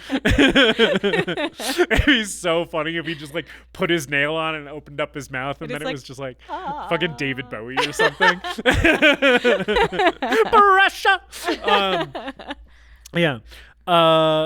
Good sequence. I like it a lot. And even though because of the quick cutting, it's not as like crazy gory as like some horror movies that I'm a fan of. I think I like how it's stylized, so it doesn't bother me. I think it's really a lot of fun. And that goes for a lot of the other violence in this movie too. Like the the fucking little girl vampire. I was just about to be like, are we getting to the little girl? Dude. So like they need to like go out for supplies because they've been trapped for 2 weeks or whatever. So they need to like need to get rations. A run to the grocery store or whatever. Josh Hartnett needs his inhaler, which is a stupid thing that they should have just cut. It doesn't matter at all that he needs What is so an funny inhaler. is that like you see it in the beginning and you see him take like a hit of it. Yeah. And then you see him have his like asthma attack, but he gets over it. Yeah, he gets over it, and he had none of it outside. Yeah. It's like once he's in the building, he suddenly is like, I haven't been able to breathe. And I was like, you seem fine. Yeah. Maybe this is fucking psychosomatic. Maybe I don't think this bitch actually has asthma. I think he's convinced himself he has asthma. I'm a doctor. I'll tell you if you have asthma or not. Yeah. So they go to the store and so the little girl vampire also is not speaking vamp language. She just speaks English. Yeah. Which made me go, is this a little girl from town? Because everyone says they don't know her. Yeah, none of that feels like a thing where maybe they explained where she came from and that got cut out of the final movie. Because I was like, it feels like we're setting up this being something. Well, like I always wonder about this film because apparently Steve Niles, who like wrote the comic book, originally tried to submit it as a film and nobody wanted it. Okay. So then he instead went and wrote this comic book. And once the comic book had success, literally like 7 months later, people wanted it as a film. Right. So then he wrote a screenplay. Yeah. And then in 2004, Columbia had a rewrite of that screenplay. And then in May of that same year, a different screenwriter came in and rewrote it. And then David Slade in 2005 had Brian Nelson rewrite that script.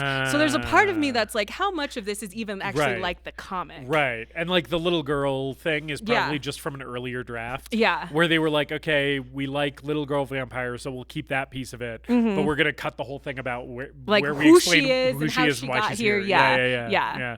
That makes sense to me. It's also not like crazy to think that like even in a town of 152 people, maybe you just don't know everybody. Yeah. I mean, we didn't know the stranger. Maybe this little girl also just wandered in. Yeah. But regardless of all of that stuff, we do see a fucking like little girl vampire attack and then subsequently get beheaded with a fire axe. Yep.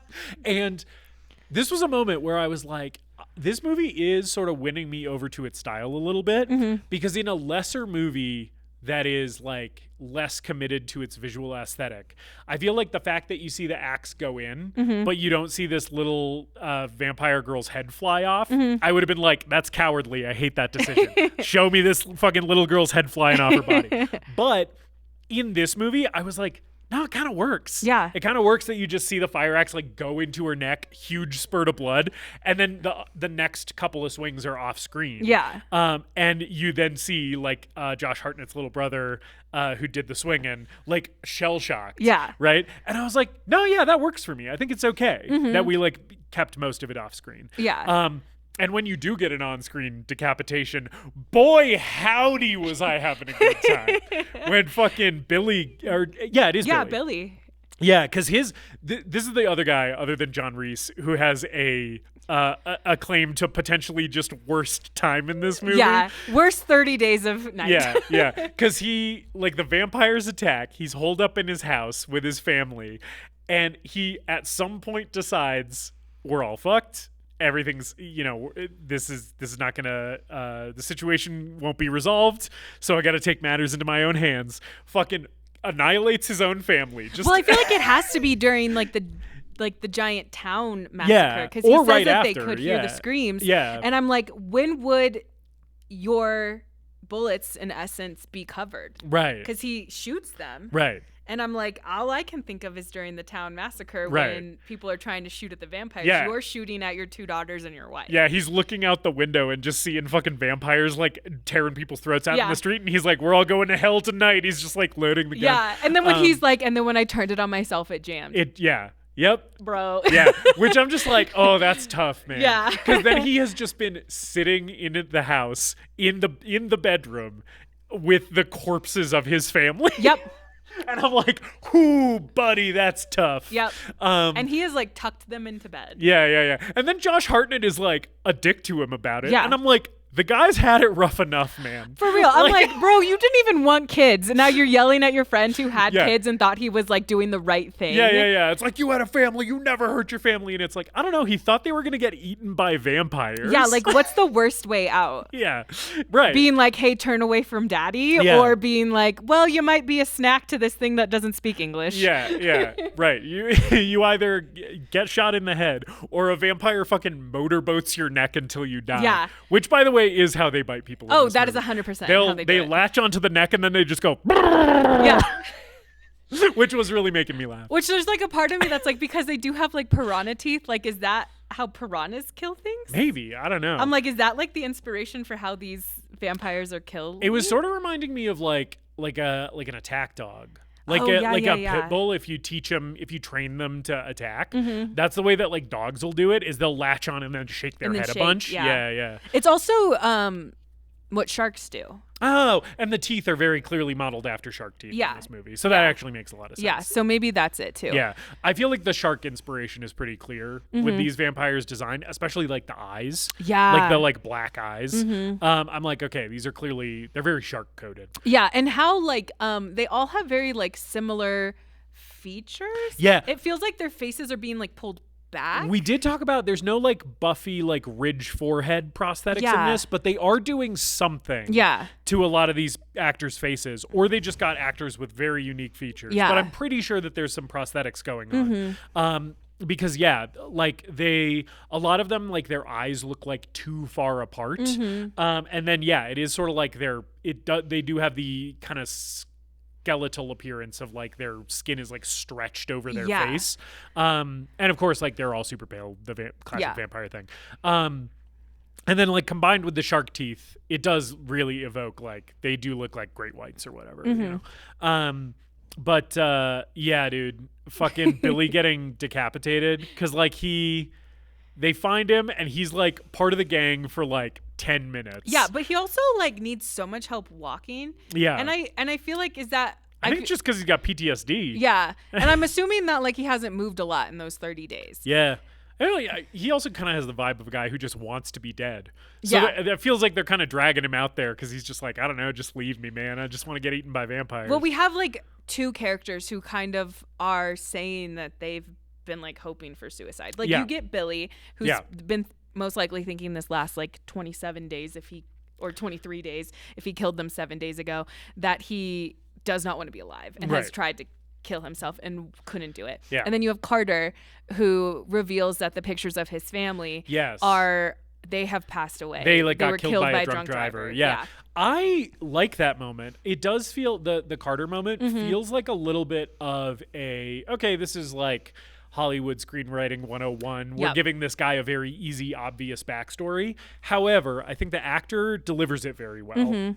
And I think the place where it goes, where he's like, I don't want to live forever. Like, my family's waiting for me on the other side. Yeah, and I wanted to be with them. Right. And I've tried to be with them, but couldn't do it. Yeah. And I'm like, I really like the rejection of immortality thing as part of this, because I think that that's one of the most fun things to play with in a vampire movie is the relationship of vampires to the idea of immortality. And like sometimes in vampire stories it seems very aspirational. It seems like the most alluring thing. Yeah. Sometimes it seems like fucking horrible. Yeah. And in this movie they don't really examine that with like Danny Huston and his gang. They're like way more primal than that. You never really get a feel for how they feel about it. But I like that we use this moment with this character to kind of be like, yeah, like once the people that you love the most are gone, like you're not gonna want to walk the earth for hundreds of years. Yeah. Like, what is like, the point? Right. What gives life its meaning is like the people that we love and stuff.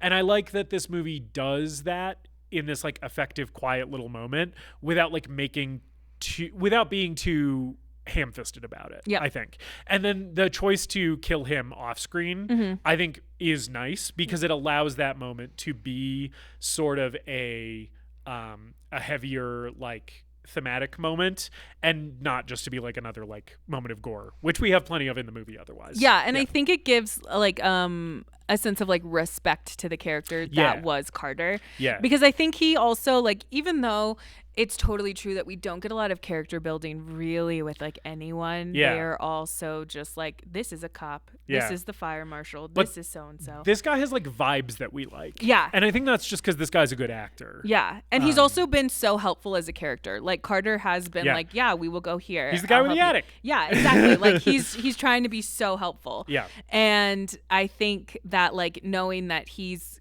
gonna have to die, I think it shows like respect to this character to be like, we're not gonna show this happening. Yeah, and I also just love a character in a vampire movie who gets turned into a vampire and is immediately like, no, nothing about this is appealing. Please to don't. me. I don't right? want this. Yeah, because like the whole thing with vampires is like they as a monster are so unique because given the opportunity, a lot of us would be like, yeah, I would do that. Oh, you know? I'm always like, if that happened to me. I get to be young forever Yeah. and like live forever and, you know, hang out with a bunch of like fucking sexy people who also never get old. Like, absolutely sign me up. And so I like in a vampire movie where a guy is just like, nah, this shit sucks. This isn't for me. Yeah.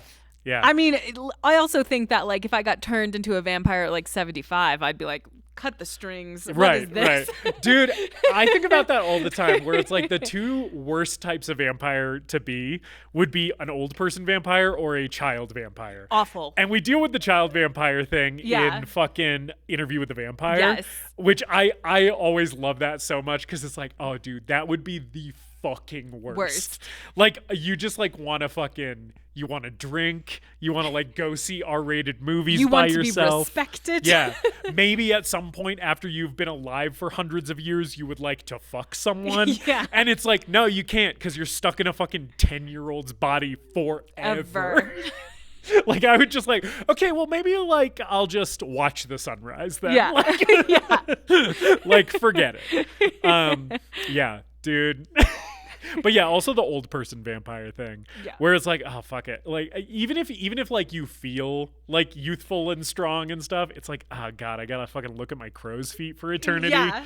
God damn, this sucks. My boobs are saggy. Right? Nobody wants to fuck Dude. me no matter how bad I want to fuck. Oh man, dude, imagine fucking getting turned into a vampire and like all your shit is just saggy for eternity. Like it's just like, oh, my fucking balls are fucking halfway to my knees for hundreds of years. You're like, this, I would like to be the hottest version of me when I become a vampire, not Yeah. whatever this is. Yeah, you get the vampire fangs, but then the rest of your teeth are veneers or, or like dentures. Dentures, yeah. So you only have the two vampire fangs.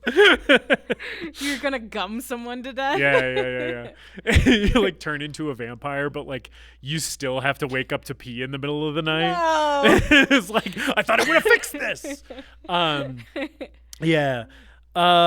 So Billy gets his head cut off and I like it and it's really good. Yeah, because there's like a vampire and like, I don't know. I kept being like, it's the trash compactor, but I don't know Yes. what they were actually It is. That's basically what it's for. It's Yeah. like a big industrial trash grinder. Yeah. Which they set up at the beginning of the movie, and it's like, well, I'm going to see somebody go into that. Yeah. Well, because they talk about like that it destroyed a helicopter. Yeah. Which is one of the things that the vampires do to cut them off. Yeah. And I do like them setting up all the things where it's Yeah. like, there's no dogs, there's no phones, there's no helicopter. Oh yeah, because all the satellite phones were also stolen. Yes, and they find him in a burned big up. pile Yeah. that are burned. And I love that like Josh Hartnett and Billy, the other cop, are talking about it, and they're like, who do you think could have done this? Neighborhood kids probably. And it's like, really? Because this obviously seems like someone preparing to kill everyone in Kill all town. of you. Yeah. What are you talking about? Yeah, I think that like maybe you should be taking this a little more seriously, considering you are about to be completely cut off from the outside world for 30 days. Also, he's like probably as like a fuck you to the world or Right, to their parents. I was like, I don't want to be unreachable to the world for 30 days without a phone. Yeah, you think if anything, the kids would want the phones around because I'm Yeah. sure some of them have like boyfriends and girlfriends who are leaving for Who the are season. leaving, yeah. Yeah, they want to talk to their fucking girlfriend in Seattle or whatever. Yeah, exactly. But anyway, yeah. So there's a big trash compactor thing that's set up, which chopped up the helicopter. And one of the bald alphas, it's so funny too that you were like, there's like 3 bald vampires, because I, for most of the movie, thought that there was one. And then this guy goes into the fucking grinder. Yep. And then in like the next scene, there's another one. And Yep. I was like, wait, have there been multiple guys the whole time? Yeah. Or is this the first time I'm seeing this one? One of them has like a tattoo on his head. Oh, you're right. And that's the only reason I could tell them apart. Yeah. Great movie for balds, though. God. Yeah. You would blend right in. I know. These are my people, I'm telling you. Danny Huston, vampire, I'm available. Especially because, I don't think he's looking that bad. No. I think he's sort of rocking the piranha teeth. I don't know. It's Silver Fox in this big long overcoat. Bite me, daddy. This bald guy fucking goes into the chopper and it's awesome. Yeah. He just gets turned into red mist. It fucking rules. I like the close-up shot where we get like goop pieces of him. And then but like before he goes in, he like takes Billy's hand with him. Yeah. Into the grinder. Yeah. And he had also like chomped on Billy, so like Billy's vamping out. He's like starting to do the shriek. Yeah. And Hartnett's like, I've had enough Absolutely of this guy. fucking not. He already murdered his whole family. Yeah. He wants to be dead anyway. I'm just gonna cut this guy's head off. And you see, I was ready for it to be, because for the rest of the movie, it has mostly been, you see the first swing, you see the axe connect, blood spray, and then it's off screen for the rest. And he goes to swing again, and I was like, okay, this one we're gonna get the noise, we're not gonna get the visual. And it's like, nope, we've been waiting for this one, because he swings it again, and it like this dude's head flops to the side, connected by just a little bit of viscera. I was like, hell yes. Hell yes. It's so good. It was literally the moment I was waiting for in the movie, where I was like, I don't know how I'm feeling about this movie overall. And then that happened, and I was like, okay, I like this movie. You got me back. You got me back. Yeah. It's so fucking good.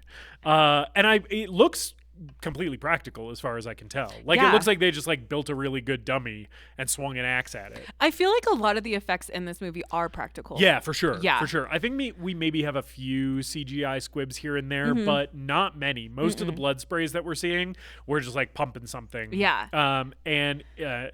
Through a tube or whatever, and it looks really good most of the time. Yeah. It doesn't. The only thing that I think is visually not great in this movie is sometimes, obviously because it's 30 Days of Night, we're shooting day for night a lot in this movie, and there are moments where it looks okay, and then there's some moments where I'm like, I can tell that we just digitally altered. Yep. We slapped a filter on this, and we're like, it's nighttime, and I was nighttime. like, no, it isn't. Like, you're not fooling me at all. The light looks totally wrong. In some of it, the shadows look wrong. Are weird. Yeah. But like, I was impressed by how much of the movie doesn't look like that. So the moments where it happened kind of stood out to me because the rest of it actually looks pretty good. Overall, like, I was pretty happy like with the visual aesthetic of it too. Like just the whole, like the way the town looks and everything. I feel like the geometry of the space, it's like pretty easy to like follow where the characters are. Yeah. The spatial stuff in the movie I feel like works pretty well. The moments when we're on a set feel very like everything feels really tactile, which is nice. It's like, it's nice to watch a movie from 2007 that was like shot on film on a set and be like, hey, nothing is like green screen. This is great. You can tell. Hey, real actors in real environments. Remember when we used to do this? You can take that paper off the wall. Yeah. What else do we want to talk about in this movie? I know a big critique for the vampires is that sometimes they're fast and sometimes they're slow. Sure. And a lot of people are like, if you have that ability to be fast, why are you not always fast? Yeah. I think for me, if we think of them almost as like sharks or like as animals and not as humans, to me it feels like they're playing with their prey. Yeah, 100%. That's totally the vibe I get from them. Yeah. It never bothered me because like we do get a moment with like the long-haired, tall, skinny male vampire like kind of confronting them and easily could have just charged at them. Like there's not that much distance between them. Yeah. And instead he chooses to like slowly stalk behind them. Yeah. And I'm like, he's clearly like playing with them. Yeah. He's getting into their heads. He's waiting for them to make a mistake. Yeah, and like we've talked about, like that's sort of the vibe of the group in general is like they came here for a party. Like, Yeah. this is fun for them. Yeah. You know? They want this to be 30 days. Yeah. And like there's the big massacre at the beginning. And I think part of the reason for that is to get the survivors to like hole up and hide so that they have something to do. Yeah. Right. So that it's like, oh, well, now we can like pick them off a few at a time. Yeah, it's like a cat and mouse game. Yeah. Right. They want to be hunting. Yeah. You know? So that didn't bother me at all. Okay, I feel cool. like when they're not like just immediately fucking people up, it was pretty clear to me that it was motivated by like, this is fun. They're like playing. Yeah. You know? And like the moments where they like send out a human to like bait and stuff, it's like very clearly like that's serving the same purpose. Yep. Where it's like, oh, let's just like fuck with them. Like it's the psychological torture piece of it is like part of it. Yeah. Where they're just like, yeah, you know, let's send out a crying woman, see what that does. Well, yeah. You know. What do you think about Gail coming out? She's the little girl. Yeah. Who comes out at like day 27. Yeah, and she's covered, like in blood. Yeah. I like that. I think it's fine. Yeah. You know, I'm like, oh, you know, this kid kind of comes out of nowhere, but also like, I don't need to see what happened to her. I don't need to see, like, you know, vampire mayhem's been happening for a month. And like, I thoroughly believe that like if a kid was scared enough, they could hide. Yeah. And I really like the visual of her just completely drenched in blood. Yeah. Where it's like, damn, some bad shit happened Yeah. to this kid. And she's like in like her little like pink coat. The like parka. Yeah. But like her face is just like drenched in blood. And then you just see like her big like eyes that are just like scared. Yeah. It is kind of funny that the movie just deploys like child you've never seen in the third act to be like, well, Stella has to have a reason to get separated from the group. And the whole thing was that Evan didn't want to have kids. Right. Now is he going to be willing to sacrifice himself for Stella a child? and random child. Yeah. And Gail, who might be associated, because I think every time I see her, I always forget that Billy's kids are dead, and I think it's one of Billy's kids. Yeah. And then I'm always like, oh wait, it can't be. He shot the shit out of those kid. kids. You know what I like about this kid? She doesn't say absolutely anything in this movie. Great child performance because she never speaks. I know your feelings on child actors. Yeah. You're right. You're familiar with the podcast. Which is crazy because we were both child actors at some point. I don't think I would have liked my own acting either. You show me a performance by like fucking 2002 Justus, I'm going to be like, that kid doesn't know how to do fucking shit. Like, find a day job, kid. Yeah, shut up. You suck. That line delivery wasn't believable at all. Just going back in a time machine to bully myself. I was like completely changing the trajectory of your life. It's like, I don't know, maybe I'll like go into accounting or something. That guy would probably be better off than I am. Yeah. And I love fucking Hartnett injecting himself with vampire blood. Another decision that this movie makes, and it's probably from the comic book, I don't know, but it's like a decision in this story that I think is really good. Yeah. Because there is a lot of one of the negative things about this movie is there's a lot of downtime in it. It's probably a bit too long. This thing's almost like 2 hours long. Yeah. I'm like, we could really tighten this up. And I know we got to cross 30 whole days. Yeah. But we got to figure out a way to do it faster than this. Even though, like I said, in the downtime, they do a good job of maintaining the tension. There are still sections where there's not a lot going on. Yeah, right? where it is just vampires walking around and humans peeking through holes. Yes, and like being like, we have to be very quiet. Yeah. You know? But a decision that I really like in this movie is when he realizes, like, okay, in order to go rescue Stella, you know, there's so few of us left. We don't have a good way to fight back. We don't have the UV light or anything. We have a dead vampire here. And we have observed that when you get vamped out, you stay yourself for a little while. Yep. So what if I just get vampire strength and fight the vampires? And I was like, that's so awesome. Yeah. I love that it's like, it's a very unique vampire turning in vampire movies because like, usually that happens as like usually the way that a vampire turning works thematically in a vampire story is that it is like a moral it's a moment of moral failing by the character who gets turned into a vampire. Usually it's them giving into temptation and being like, okay, the allure of this thing is so strong that even though I know it's wrong, I'm going to do it. Yeah. And I like that this moment sort of inverts that and turns it into the opposite thing, where it's like, no, turning into a vampire in this instance is like the ethical thing to do, like the right thing to do. Yeah. Where and this is why I was saying it's also a movie about him learning to be a good cop. Instead of using, brute force the way that we saw him earlier in the movie when he's like beating up a guy who's probably mentally ill or whatever. Instead, he's like, no, I have to like use my strength to like save other people in my community. Like I have to like put my body between them and harm, And I was like, oh, hey, he learned how to be a good cop. But I like that that's like the utility that him turning into a vampire serves in the story is it's like, oh, instead of it being like he's giving into temptation and letting his inner monster out or whatever, it's like, no, he's like becoming a better man and choosing to do this because even though he knows that it's going to destroy him, it's like the thing that can save everybody, like the last 6 people in this town. I think it works. I think it's a really good choice, and like I think Hartnett plays it really well, where it's like you can see him kind of do the calculation and be like, okay, I got to do this. I think that's another critique of the film is that we don't know how long it takes John Reese to become a vampire.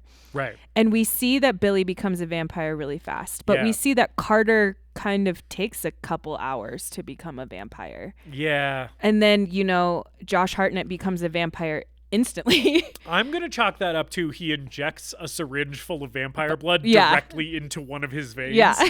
Whereas like Carter got bit. So maybe it took a little bit for the vamp juice to travel or whatever. Yeah. And the other thing, too, that I always wonder is, like, even with John Reese, we see kind of, like, scratching. Yeah. We never see him get bitten. And so then I kind of wonder, like, is this also transferred, like, through their fingernails? Who knows? Yeah.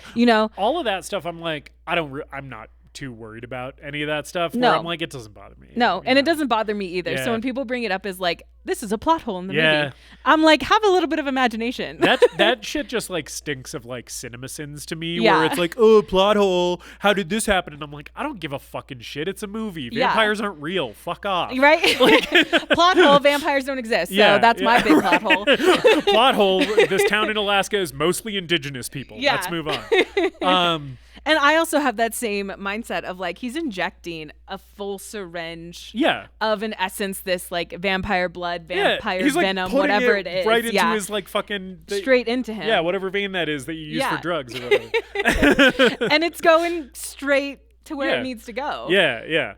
Also, you just know that Josh Hartnett has a very healthy vascular system. That shit's getting to his heart in no time. No time at all. His blood pressure is very low. His heart is working really well because he's in peak physical condition. Yep. What a specimen.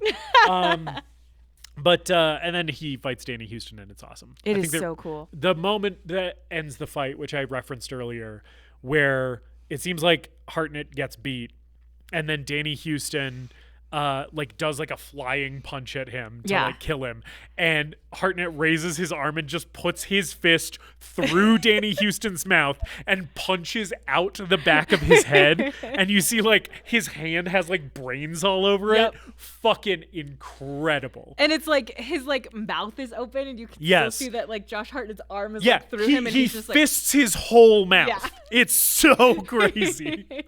It's so awesome. That's a moment where I was like, I'm so grateful that the movie gave me this moment. This is so fucking awesome. I do sort of wish there was more shit like this in the movie. Yeah. Because other than this in the movie, we've mostly been like tearing throats out and cutting heads off, which is great. Yeah. But also, if you had a creative thing like this, come up with some more ideas and do those too. This doesn't need to be the only one. Yeah. If we're punching out the backs of heads in this movie, I should have seen some vampires like pull out beating hearts earlier. Yes. Like we should have been doing more of this. Just grabbing brains. Yeah. Fucking ripping jaws off or something. Yeah. We could have been doing crazy shit. I also would have been okay if I'm really glad that it's not like a dog pile of all the other vampires on Josh Hartnett. I am glad that it is like Josh Hartnett and the leader of the vampires. I do wish though that like even after that kill happens, as if like, you know, the other bald vampire's like, well, I'll do it then, you know, just to see like more of Hartnett fucking up vampires. Yeah, that would have been cool. I do sort of like the moment though where he kills Danny Huston and the rest of the vampires are like, okay. Right? I guess we go now. Yeah, because I kind of like that it's like, it sort of hints at that there is some sort of accepted tradition among vampire groups where it's like trial by combat with the leader. If you beat him, we'll fuck off. And there's clearly like a hierarchy. Yeah. And clearly like he's beaten the highest that you could be within that group. And the vibe that I get with the other vampires looking at Hartnett is sort of like they recognize him as an equal. So they're basically like, okay, you're one of us. We're not just going to like kill you to kill you, you know? And it's like, yeah, you like killed our guy, so this is your territory. We'll leave, right? And I'm like, I sort of like that. And then he has the choice. The other thing that I like is that Josh Hartnett kind of has the moment where he's like, do I just go join them? Yeah. Like, should I just be their leader, basically? Yeah. And he kind of says that to Stella, and then he realizes that like, no, he keep his promise to watch the sunrise with her and die. Although I do think that there is a secret third option, which is not explored, which is turn her into a vampire, live as sexy vampires together. Facts. They don't have kids or anything. No, they literally have like no life they need to support. Yeah. It would just be the two of them. They could he could just turn her into a vampire and they could just run off and just live like this. Yeah. You know? And if he thinks he's going to miss Jake, you can turn Jake into a vampire. Yeah, exactly. Yeah. You know? Jake apparently is only 15 though. When we found that out, I was like, this kid's not 15. It is so funny when Denise or whatever that character's name is, when she finds the vodka and she's like, here you go, 15-year-old boy. Take a swig of this. We're fucked. You know, she's like, I couldn't make it work with the like two guys earlier. Maybe if I liquor up this teenager, he'll fuck me before I die.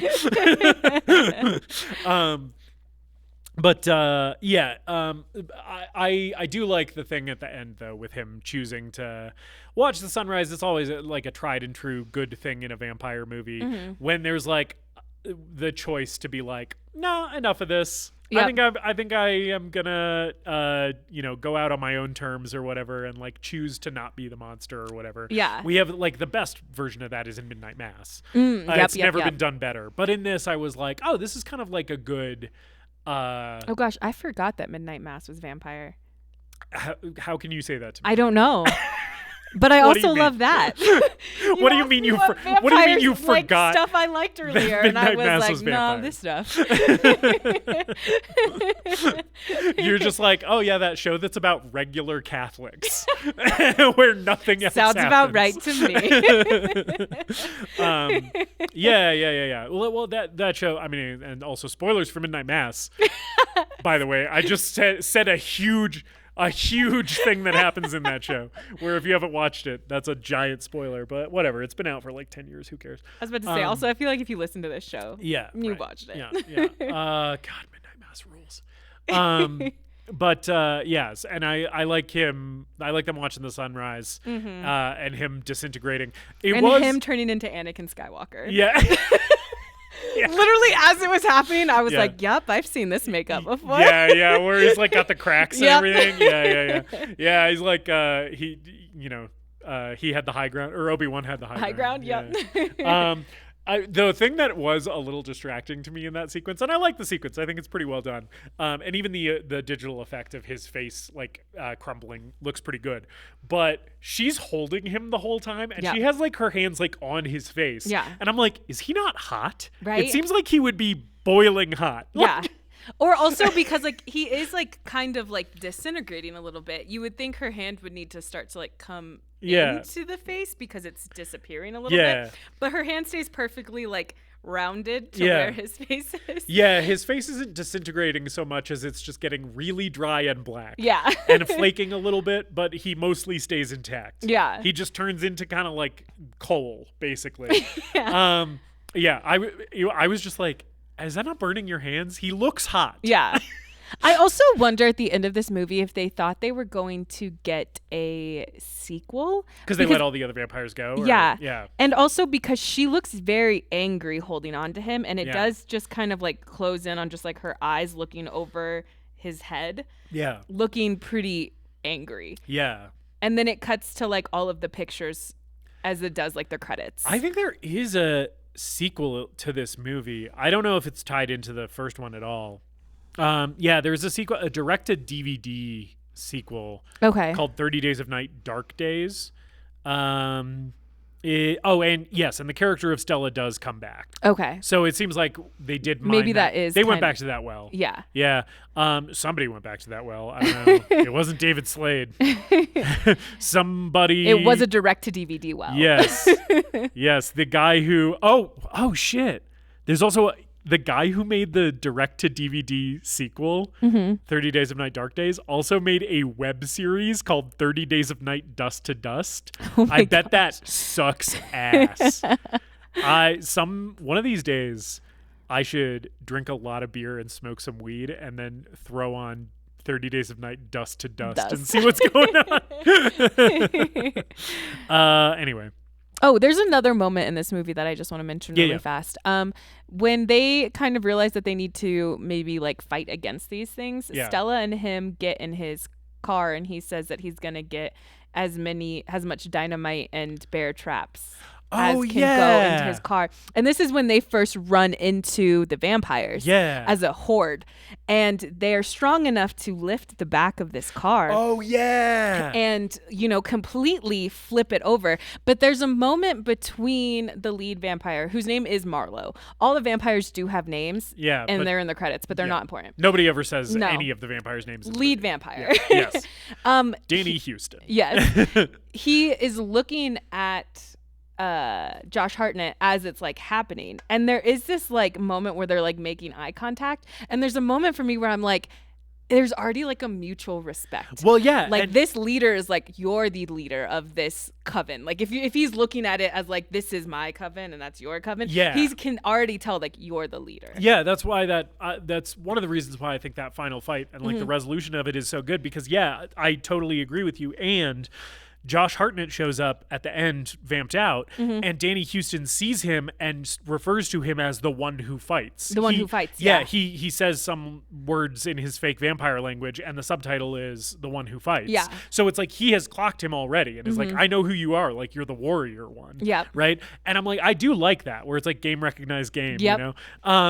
And it also did just make me wish that Danny Huston just said that line in English. Yep. If Josh Hartnett came strolling up to him and Danny Huston said, "The one who fights," and he instead can do of just it all making deep click sounds, and crickety as it is. Danny Huston has a scary voice. He can do scary. He can sound scary in English. Anyway, don't want to harp on that again. But I'm glad you mentioned that moment, because the shot of all the vampires lifting up the car, the multiple shots of the vampires lifting up the car, were that happens like pretty early in the movie. And that shit is so fucking cool. Yeah, because they also still don't know what these things are. Yeah. They're not certain how they're supposed to kill them. They don't really know anything about them. Yeah. And he's literally in his mind just like, I'm going to get all of my weapons and put them in my truck. Yeah, because I'm just like going to kill these people who are attacking my town. And it's like, and then they start like just using their hands to lift up a police SUV. And the shots of it are so cool, because I was watching it and I was like, there's no digital trickery in this shot. Like, there's no CGI going on. I don't know how they did this, but for all the world, it looks like a bunch of people lifting up a car. And there's multiple shots that are like pretty wide where you can see the whole car. Yeah. And I was like, this is really impressive. Yep. It's a really good effect. It looks really cool. And because it looks so real, it does make you, it's like an early indicator of like how physically powerful the vampires are. Yep. Which makes like the whole thing with like Hartnett choosing to become one to fight them. It makes a lot of sense, because you're like, these things are like, they have like crazy superhuman strength. Crazy amounts of strength. Yeah. I really like that image of them like just like fully tilting the car over. They flip it over long side. Yep. Not short side. And Yep. I'm like, that's so cool. And like all hands on deck. Yeah, they are yeah. around that thing being like, it's going to timber. Yeah. And it's just like a scene that I love. And I love that moment of them already like sizing each other up. Yeah. Yeah. I'm glad you brought that up because that is also that was one of my favorite moments in the movie. Mm-hmm. Do you want to do our verdict and get out of here? Yeah, sure. All right. Audrey, thank you for sitting in for David on this episode. What a delight to have you back on the podcast. Thank you. We should do this again with David. I would love that. Let's make him watch something he won't like again. Okay, hell yeah. Yeah. Well, maybe we'll do The Faculty for that one. There we go. Or Ginger Snaps, which we also talked about. Yeah. And I know that he thinks that movie is mid, and I am prepared to fucking absolutely berate him on mic with you. I was about to be like, what? Because I feel like during the craft episode, both of us were like, interesting that you don't like that. Yeah. Interesting. Weird. Wow. Not very... so just tell us that you don't like women. Not very feminist of you, Yeah. David. We could totally do that to him again on Ginger Snaps. Perfect. Be like, oh, I'm sorry. You think that this movie about the female experience, you think this movie about female rage is mid? Mid. Intriguing. Audrey, is 30 Days of Night the greatest movie ever made? I do think that it is the greatest movie ever made. Okay, hell yeah. And I will say that I think when you are watching it, you are drawn into it and it keeps your attention. And whether it's forcing you to pay attention because it is using subtitles and things like that, I don't know. But as someone who loves vampire movies, I would say that I do think it's one of the greatest vampire movies ever made. So I would put it that it is one of the greatest movies ever made. Hell yeah. Yeah. Hell yeah. Now you ask me. That's what David does. Okay. Keep all this in. I'm not cutting Great. The only things I'm cutting is earlier when I forgot what I was going to say. And that's probably it. Perfect. I'll even leave in the part where I choked on my drink. Perfect. Justice. Yes. Do you think 30 Days of Night is the greatest movie ever made? Audrey, I had a fun time with this movie. I enjoyed watching it for the first time. Because I have no pre-existing relationship with this movie, since this was my first time, I do sort of feel like this is one where I'm like, I'm going to want to go back to this one to solidify my feelings on it, because I went in sort of with a preconceived idea of this movie. I had heard some positive things, some negative things, and I feel like I just was distracted by the baggage going into it.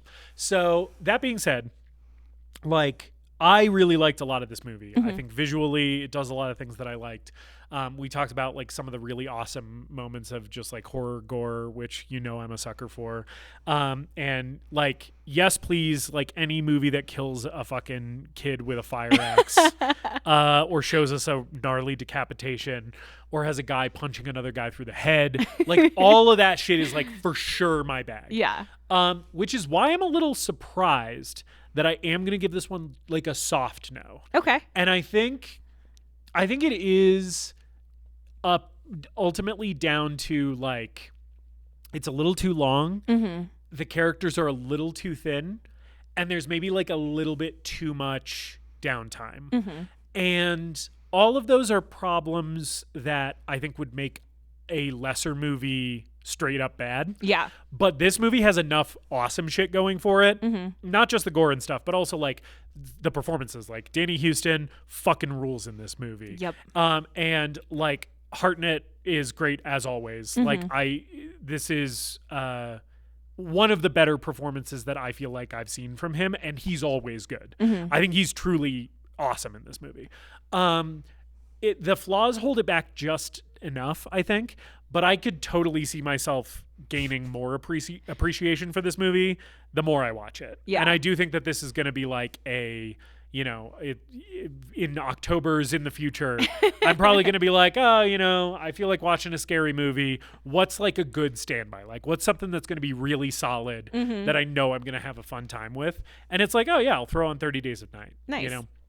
I didn't really talk about this, but another thing that I appreciated about this movie is it really commits to the grim tone in a way where I'm like, I am not upset that there's not more humor and lightness in this movie, because it is leaning so heavily into its tone that I'm like, no, this is kind of working because it is like the movie knows what it is and is like, this is like a dark, gritty, grimy, gruesome take on vampires. Yep. And we're just like doing that, and we're not going to pretend that we're anything else, you know? And yeah, and I admire its sort of like, I admire that it knows what it is and that it commits to being what it is the whole time. Yeah. Well, even like the production company image goes from like the full image to just like the blues. The Columbia lady like goes day for night. Yeah. And even when that happened, when it happened last night, I was like, yeah. I do like when the production company fucks with their logo to tie it into the movie. But yeah, not the greatest movie ever made, but I had a great time with it, and I'm really glad that I watched it. Yay. And talked to you about it. I'm glad that you finally watched it. Yeah. Yeah, and definitely we'll be going back to this one. And I would recommend to our listeners that if you have listened to this whole episode and you've never seen 30 Days of Night, it is worth a watch. Yes. Especially if you're a Josh Hartnett fan, which you should be. Cool. Next week will be THX 1138, which is what we told the listeners would be the movie last week. But it'll actually happen next week. So they say. Yeah. Yeah, if Audrey's back next week, I don't know, something else happened. There was another huge stack of mail for David to deal with. More head-to-ceiling mail. More head-to-ceiling. And thank you so much for listening. And give us, I'm so bad at this. David usually does this part. Follow us on social media at TGMEM_podcast. Send us an email if there's a movie you want to recommend to us, or if you just want to tell us how much you love us at thegreatestmoviepodcast@gmail.com. Please, if you have not, leave a rating on our show. It really helps out the show. And rate us 5 stars, because anything lower than a 5-star rating apparently means doo-doo dog shit. No. That's why, hey, it's the algorithm. Oh, gosh. Yeah, that's awful. Yeah, unless it's like fucking, if your rating sinks to like below 4.5 stars, the algorithm is like, your podcast is garbage. We will recommend it to no one. Okay, then, yeah, guys, give them 5 stars. Please, 5 stars. And then, like, in a comment, give them critiques. Yeah, right. Don't let the stars reflect your critique. Or just don't critique me at all, because I have a fragile ego and I can't take it. He will be a bald vampire. And until next time, we love you so much.